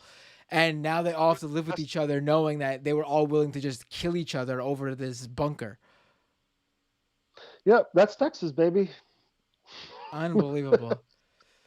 There was something else I wanted to say, but I've been on long enough and I can't really remember at the moment. Oh, I do remember. It's about Rush Limbaugh. If anybody wants to take a look at something, a fellow Texan who's passed away, Bill Hicks, the comedian. Oh, he does. He's got some, right. He's got some bad takes now that it's been 20 years or so since he was doing comedy. But he has a beautiful bit about Rush Limbaugh and H.W. Bush and Barbara. If you want to type that into YouTube and find that, it's pure comic poetry. It's not for the faint of heart, but it is. Bill Hicks used to call himself the dark poet. And it's a beautiful thing to have, knowing that, as he would say, the Republican elephant has died. I used to do a pretty decent Rush Limbaugh, not the whole thing, but the specific thing he would do with his voice, like almost like a let me see if I could do it still. It's been a long. I think the last time I did this was the last year I was on the Majority Report when I was there all the time, like 2015. You did Mario not so bad a couple times ago. You could probably bust that. It was like he was like Rush Limbaugh was like, like he did that thing a lot. You know what I'm talking about? Like he did that thing a lot. Where, but I can't believe that these people. Right. It's that's a little bit more Alex Jones-esque. It was somewhere in the middle, but he did this weird thing with his voice, and I was just like Obama would do like some weird yeah. Oh man, yeah, that guy. Oh boy, we honestly we didn't really even hit like we didn't even hit like so like one thing I noticed right away when I finished the interview with Angelo. We never even talked about how. And listen, obviously you could have all sorts of opinions about her now that she's an adult in public life, but at the time, this guy went on the radio and started making fun of 12-year-old Chelsea Clinton's looks. I mean, are you fucking kidding me? Like, what a disgusting human being! Like. How do you do? Not only that she's a minor, and that she's there's kind of this understood rule that we don't attack the children of politicians because they didn't have a choice in that matter. Their parent decided to become a public figure. We kind of give them a pass and leave them alone. That's why somebody said something about Barron one time, and the Republican Party freaked out and attacked them. But is Rush Limbaugh literally going to attack anybody on physical appearance? Right. Like, yeah. Multiple times. I mean, Angelo talked about that, and he was a disgusting person, and the world's better off without him. And I hope that, whatever asshole fills that void, at least at this day and age, will be a little less vitriolic and caustic with their language. Well, the asshole who's filling that void for the foreseeable future is actually Rush Limbaugh via the archives. Right. Oh, so we're going to get some even darker cuts from the less woke times. I'm wondering, they probably have him saying like every word, and being that Biden was vice president, they probably have plenty of stuff with him on Biden. I wonder if they'll like cut new material together, just taking the words he previously used. Like, they do with actors who passed on, where they look at their old material and like, oh, they said these words. We could, mash this up and use AI to like smooth it out and make it sound like completely formed sentences. That Adobe program is super scary. I don't know if you saw the Jordan Peele thing that he did at the Adobe conference a couple years ago. With Obama? Where he basically, they typed in some shit and then had Obama. Oh, they just had Obama say it, and he never said it. And they were just able to do it because of all those hours of audio. The computer could do it in 2 seconds. And with Rush having been on air for 35 years or whatever the time is, and all those out, they can make him say. They might as well just do a. Oh, I can't remember his name. That sucks. I don't like doing that, forgetting somebody when they've passed on. I wasn't a fan of the fellow, but after he died from COVID, his Twitter continued to tweet Oh, Herman about, Cain. yeah, Herman Cain, yes. So, I mean, they're going to Herman Cain him. And Right. he'll come out and say, I support Tucker Carlson No, 100%. the Herman if they Herman caned him, then they'd be splicing together shows about him saying cancer isn't real, it doesn't exist. I mean, It's a 999 plan, guys. It's not that right? hard to understand. It's still amazing to see literally the one guy, the one major conservative figure who was part of the Trump orbit who died was Herman Cain somehow. Well, obviously it's because he was a black man, and that's Right. of course, that's who Trump is going to kill from his own orbit, and. But it's still amazing to see that the one guy who died via COVID from that world is out there via his Twitter account downplaying the coronavirus after his death. It is amazing. It is amazing. What a world we live in, Matt. What a world. Yeah. Logan, thank you so much for joining me for this extended call. You're on for a lot to talk about with the Texan right now. You know what I mean? Hey, anytime you need a dissenting Texas voice, I'm here for you. I love it. I would like to plug something which I am not a part of. Please go but ahead. Another regular listener and contributor to Doomed is Mariah, and Mariah has the Un-American Activities Community podcast, and I listened to that last week for the first time. It's a great show. If you like movies and you like people talking about ideology through film, give it a listen. Right. Yeah. Did you discover Mariah's podcast from this show? Of course. Mariah. There you go. Look at that. I'm already helping out upstart leftist podcasts. That's what I'm here. That's what I'm here for. And since they gave it to you earlier, I'll do you the honor so you don't have to say it yourself. Everybody go check out the Antifada, check out Left Reckoning, check out Literary Hangover. Emma doesn't have her own show, but she's great. And everybody, of course, give it up to Sam for Who's the Caboose. Right. Those shows are all doing better than mine. They don't need the promotion on this show. That's why I did it, so you didn't have to. All right. I'll talk to you later, man. Take care, Logan. Thanks a lot for the call. Stay safe. No problem. Bye. I'll try. Thank you. All right, ladies and gentlemen, I'll give you another show where I was like, I'm gonna stick to the normal length of the second half, and I didn't do it again. I gave you guys way too much, way too much. But I'm just gonna have to plug the Patreon again. I know a lot of you listening right now to the second half of the show are obviously patrons already. But if you're listening live right now, patreon.com/Matt Binder. It would mean the world to me. Only if you can afford to do it first. If like I always say, times are tough. If you can't, and you really want to, just when things are good, I'll be here for you, and you can give me money then. But if you're good, and you'd like to support this show, patreon.com/Matt Binder. Inching super close to the next goal. I will be ecstatic when we get there. But now let's get to some of these super chats, and then that's the show. M. Seti with a super chat. R.I.P. Rush. I don't miss my childhood narrator. Heather with the $10 super sticker. What do we got here? We got a flying superhero pair. Cool. We got Kowalski from Nebraska with 2 super chats. One is that same little pear sticker guy handing me a cup of coffee. And then we have, this is funny. Now, you're not going to get this if you didn't watch Majority Report earlier when I was on. But Kowalski says, can I call into your show to just listen like on the Majority Report? Now, earlier today, We took a call from Kowalski because he was in the queue, the caller queue. We see all the zip codes. We can and the in the order that they called in, Kowalski was next in the line. We picked it up. We said, "Who's this? Where are you calling from?" Kowalski answered, and here was the thing: Kowalski wasn't calling in to talk with us. Kowalski was having some sort of technical issue with listening to the show via the computer or whatever. So he called into the phone line so he could listen to the show. Because when you call into the phone line, you could, we there's the show. Just fantastic. Never heard anything of it.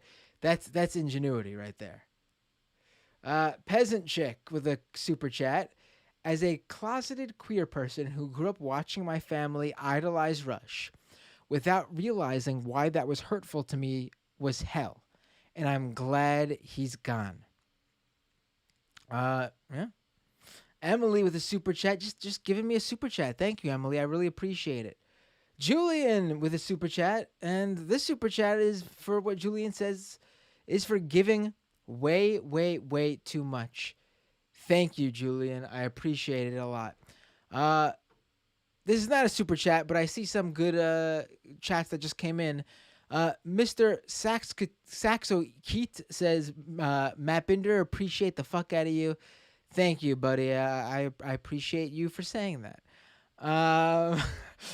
Someone earlier said to me to watch it when I was dunking a little bit on Jamie and Emma. And listen, Jamie, Emma, Matt, Brendan, Sam, they all hold a special place in my heart. They know it's all in good fun. I would never say a bad thing about those guys. That wasn't me being me fucking around and joking.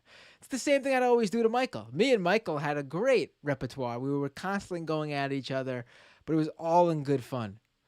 Well, at least for me and Sam, it was good fun. I don't know if Michael always enjoyed it. Sisyphean said, I moved back to Florida to try to help turn the state blue.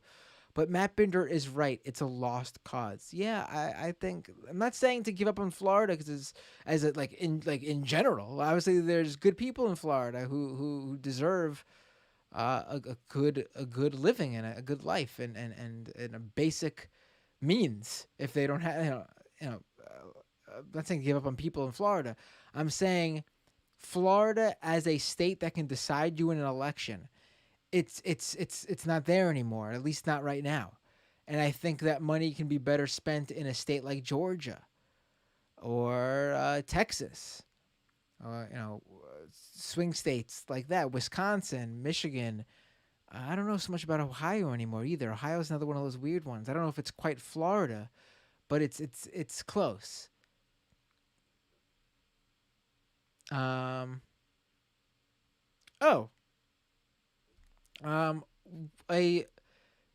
few new patrons came in right now during the show, so let me shout them out. These are some folks who missed my shout outs to the new patrons earlier. They came in after, so I'll give them a shout out on the first half next week, but I'm gonna give them a shout out now too. Chris W, thank you for becoming a patron. Tim D, thank you for becoming a patron. I appreciate it so much. As this show grows, and the longtime listeners and longtime patrons could attest, this patron money, the super chat money, it all goes back into the show so I can build it, so I can get it to a point where I could do more of these, and it is a viable source of income. I've been able to upgrade cameras and lightings and microphones. I have a mic arm, a good mic arm with a good a listener donated this microphone to me, and it's a great microphone, but the one problem was the wind guard here that came with the microphone wasn't that great. It's an issue with that mic. I looked it up. A great microphone, the Shure MV7, but the default windscreen not great. So with this patron money, I was able to upgrade the wind guard, and I don't think you guys hear me popping my peas anymore. The plosives are gone. What's this? James with an update. I haven't seen anything about this, but massive fire in San Antonio has destroyed an apartment complex due to the freeze. At least 80 families have lost their homes. No reports of injuries so far. I think I saw this earlier. The fire department couldn't access the hydrants, right? Because the water was all frozen, right? I think I've seen this. Can we see the wall noise panels you put up? Asked Chris. Okay, so the camera's on the stand right now, and I don't want to move it right now because I don't know if I could get it back on so easily. But there are a few that came with the pack that I haven't put up yet. Let me show. All right, so I have 1, 2, 3, 4. I have a block of 12 of these panels up right now in front of me, right behind the camera. Because listen, this, like I said, a positive about the new space, because my family moved during the pandemic because we had to, is that I am able to have my own dedicated. We have a fairly nice sized closet I was able to fit a desk into. So this is where I do the show. The problem is, because it's so small, my voice bounces off the walls. So I got a bunch of these, and I got 12 of them lined up in the wall right there, and literally like almost right up against them is my camera, the Lumix G7. It's a mirrorless camera. It's not like a $100 webcam. Again, something I was able to purchase earlier last year thanks to the patrons. So I was able to up the video quality. And then I have a ring light. I actually was able to get another light thanks to the patrons. The ring light I had before that, when I first started doing this, before there was even a patrons. I even started a Patreon. And then I was able to get a second light. And the goal is to be able to, the next purchase is get another one of those lights for over here. So I don't need to use the ring light, so I could get rid of that. Because ring lights are good, but I think for these purposes, I think having two lights on my side are better. So you don't see the ring in my eyes. But it's not that big of a deal.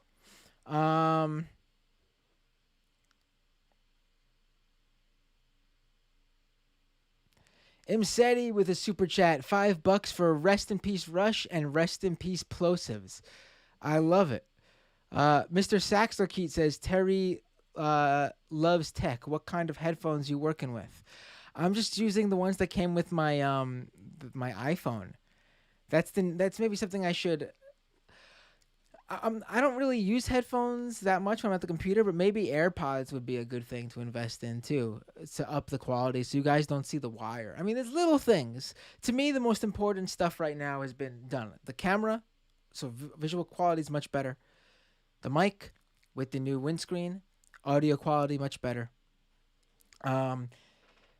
The next thing, and this is the big purchase I've been saving up for, is upgrading the computer. Now you guys know that I have this. I was able to get a really cheap like gaming computer. Again with Patreon money. Oh, this is accumulated again over the past like year and a half. And so I'm gonna start doing Twitch stuff.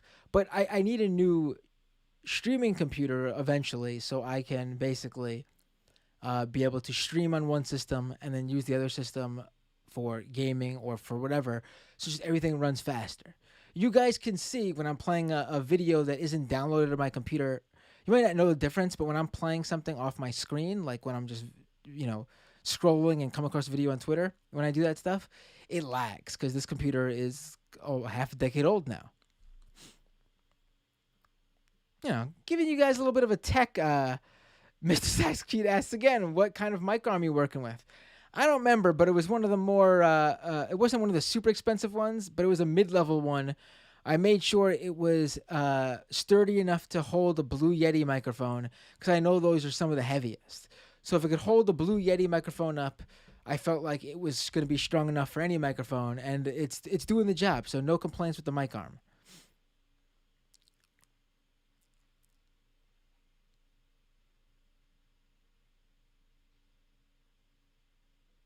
What's Terry Loves Tech? I missed this. I have no idea what you guys are talking about.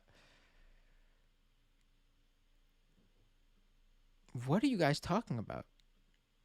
Aaron says new gaming PC. Well, I got dragged for it when I told everyone last time because they said I bought a super cheap computer that shouldn't even be called a gaming computer. But I bought a refurbished computer that was on sale during like the holiday season for like ridiculously low price for a computer that could play video games. And the goal is to eventually do Twitch stuff with you guys on Twitch. I'm really trying to up everything here for you guys. So we got good quality stuff. Oh my god, I'm still going here. I should really. Everyone starts. Maybe I should do a tech show. Maybe that should be the second. Maybe once the patrons continue. Oh, we got another patron jumping in here. Kowalski became a patron. Nice to see you join, Kowalski. Thank you so much for supporting. Always great to see a long-time MR listener join this patron. And really, really great, honestly. Thank you. I appreciate it. Let's we'll do a maybe once we hit that next goal, we'll do a second broadcast when it'll be a tech show. Aaron says build your own. Actually, I don't know if you've looked at the prices for building your own computer. It's actually cheaper to buy a pre-built right now. All the motherboards and all the RAM, that shit is super, super expensive right now if you're buying them individually because of the demand due to everyone buying this stuff while they're home during COVID. And I also think there's something going on with the exports from China and how they're being dealt with or something like that.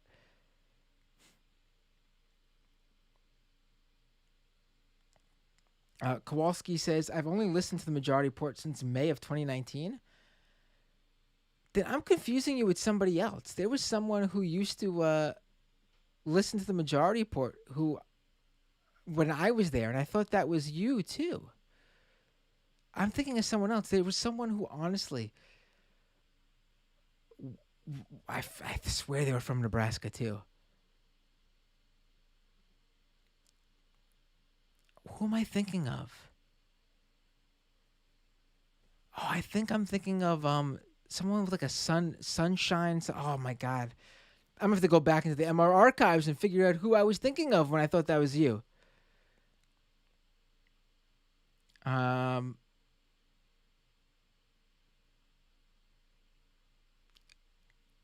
Merkin on Twitch says I'd say crypto mining has something to do with it too. Yeah.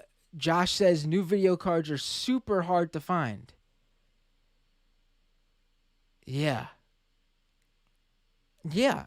So used to be that you should buy all this stuff separately and build your own computer, and it's the cheapest way to get the highest quality gear. But that's not the case right now because all these bigger companies like HP and Dell, they obviously have first dibs on a lot of this stuff. And so they buy it and put it in their pre-builts. And then obviously they sometimes have extras lying around and they want to get rid of stock. So they put it on sale. Or the way I got it is people return their computers or sell their computers and third parties refurbish them and then sell them at a huge discount.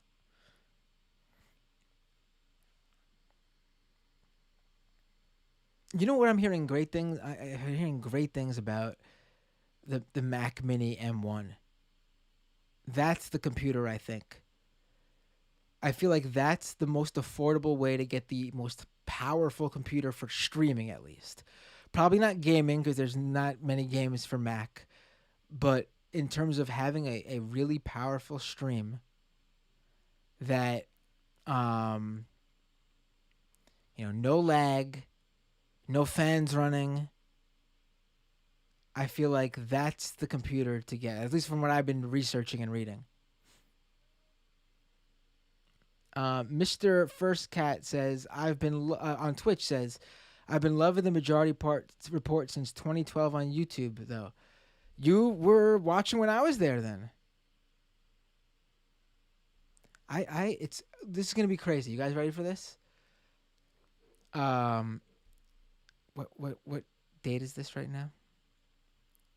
Okay, in 1, 2, 3, 4, 5. In less than 6 weeks, in like a little, like almost exactly 6 weeks, it will be a full decade since Sam Cedar hired me and I worked my first day at the Majority Report. 10 years ago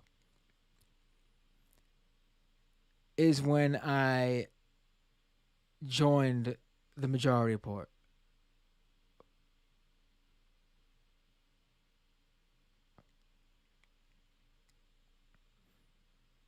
Chris says Macs are not good for streaming or gaming.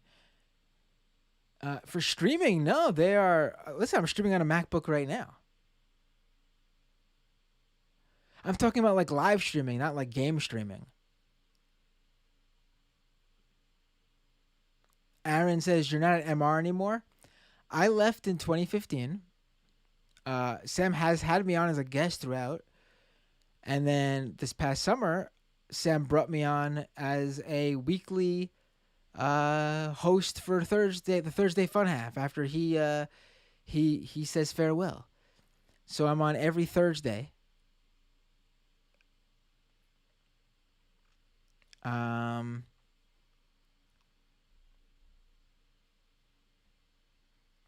You should, Chris. You should check out these Mac Mini M1s. I've been watching so much stuff about them. They're like blowing away multi-$1,000 PCs in terms of what they're pulling off.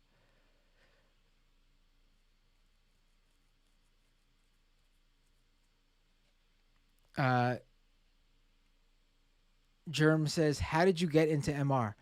I've told this story before. It's crazy. No one believes me. Um, Sam posted an ad on Craigslist in 2011. That's how I met Sam Cedar. I answered his Craigslist job posting. As crazy as it sounds.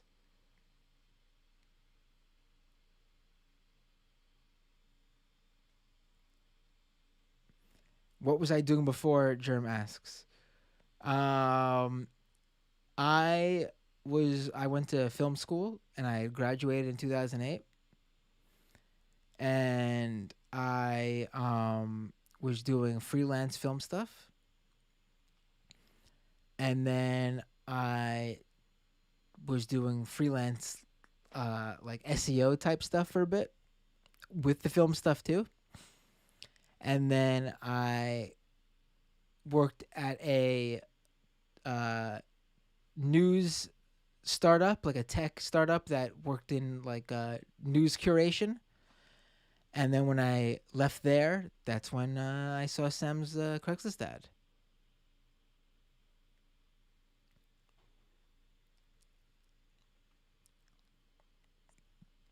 I'm going to be on the show. It just so happens that my second day, the 10-year anniversary of my second day working at the Majority Report will fall on a Thursday. So I'm going to blow Sam's mind away when I tell him, because I think he's not going to realize it's been that long.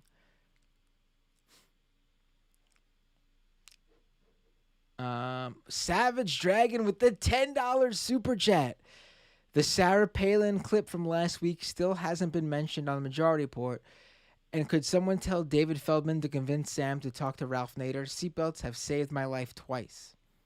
Oh, speaking of upcoming shows, I'm going to do a show on Cuomo. For everyone who's, if you watched the Majority Report earlier today, we did a whole thing on Cuomo and his threats to Ron Kim over his COVID cover-up. I'm going to do a whole show on that. So, I wanted to touch it today, but we just didn't get time with all the calls. but I decided it's not that big of a deal to not touch on it today because we're going to be doing a whole show on more on that. Um,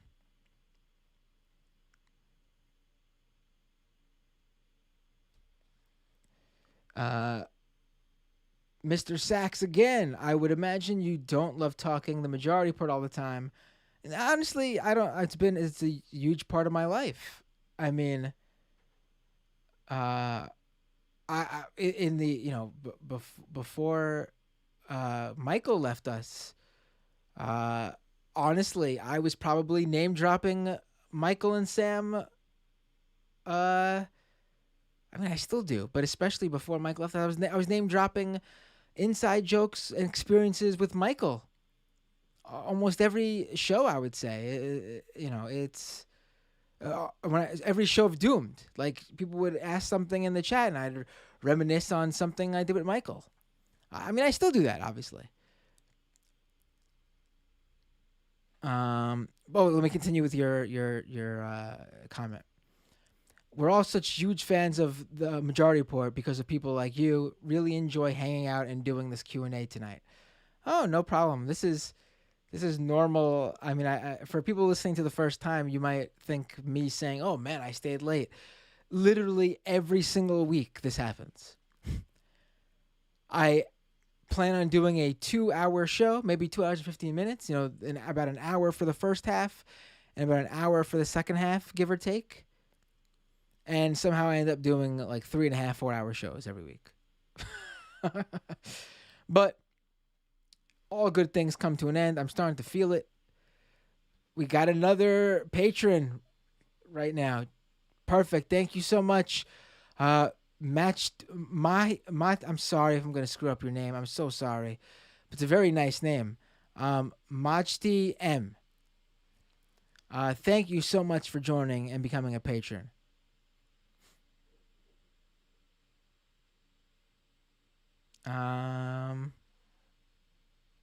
All right, folks. I will see you all. Oh, Aaron says, I always thought you replaced Michael, and when Pac-Man got butthurt about your comments, I started watching. Wait. I just lost it. Where was this?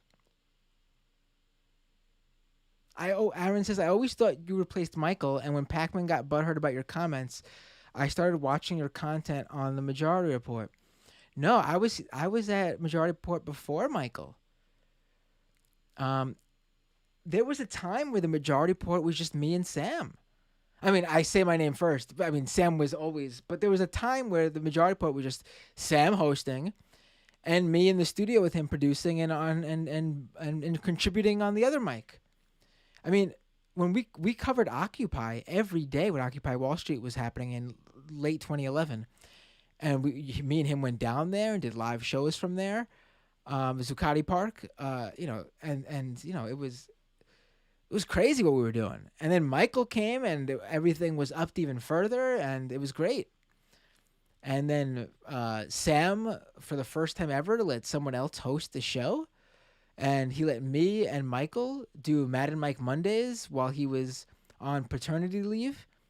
And all the listeners had such kind things to say about Michael and I hosting the show that Sam decided to make Mad and Mike Mondays a regular thing. And so Michael and I pretty much hosted a ton of Mondays, and we did Mad and Mike Mondays. It was great. Great stuff. I'll never forget it. A huge part of my life. Yeah. So I will see you all online. Mighty Mouse says, is there a way to link my Patreon account with YouTube? There is not, I don't think. Oh, wait, is that what your Patreon name is? Was that what I was? Okay, okay. I don't think there is.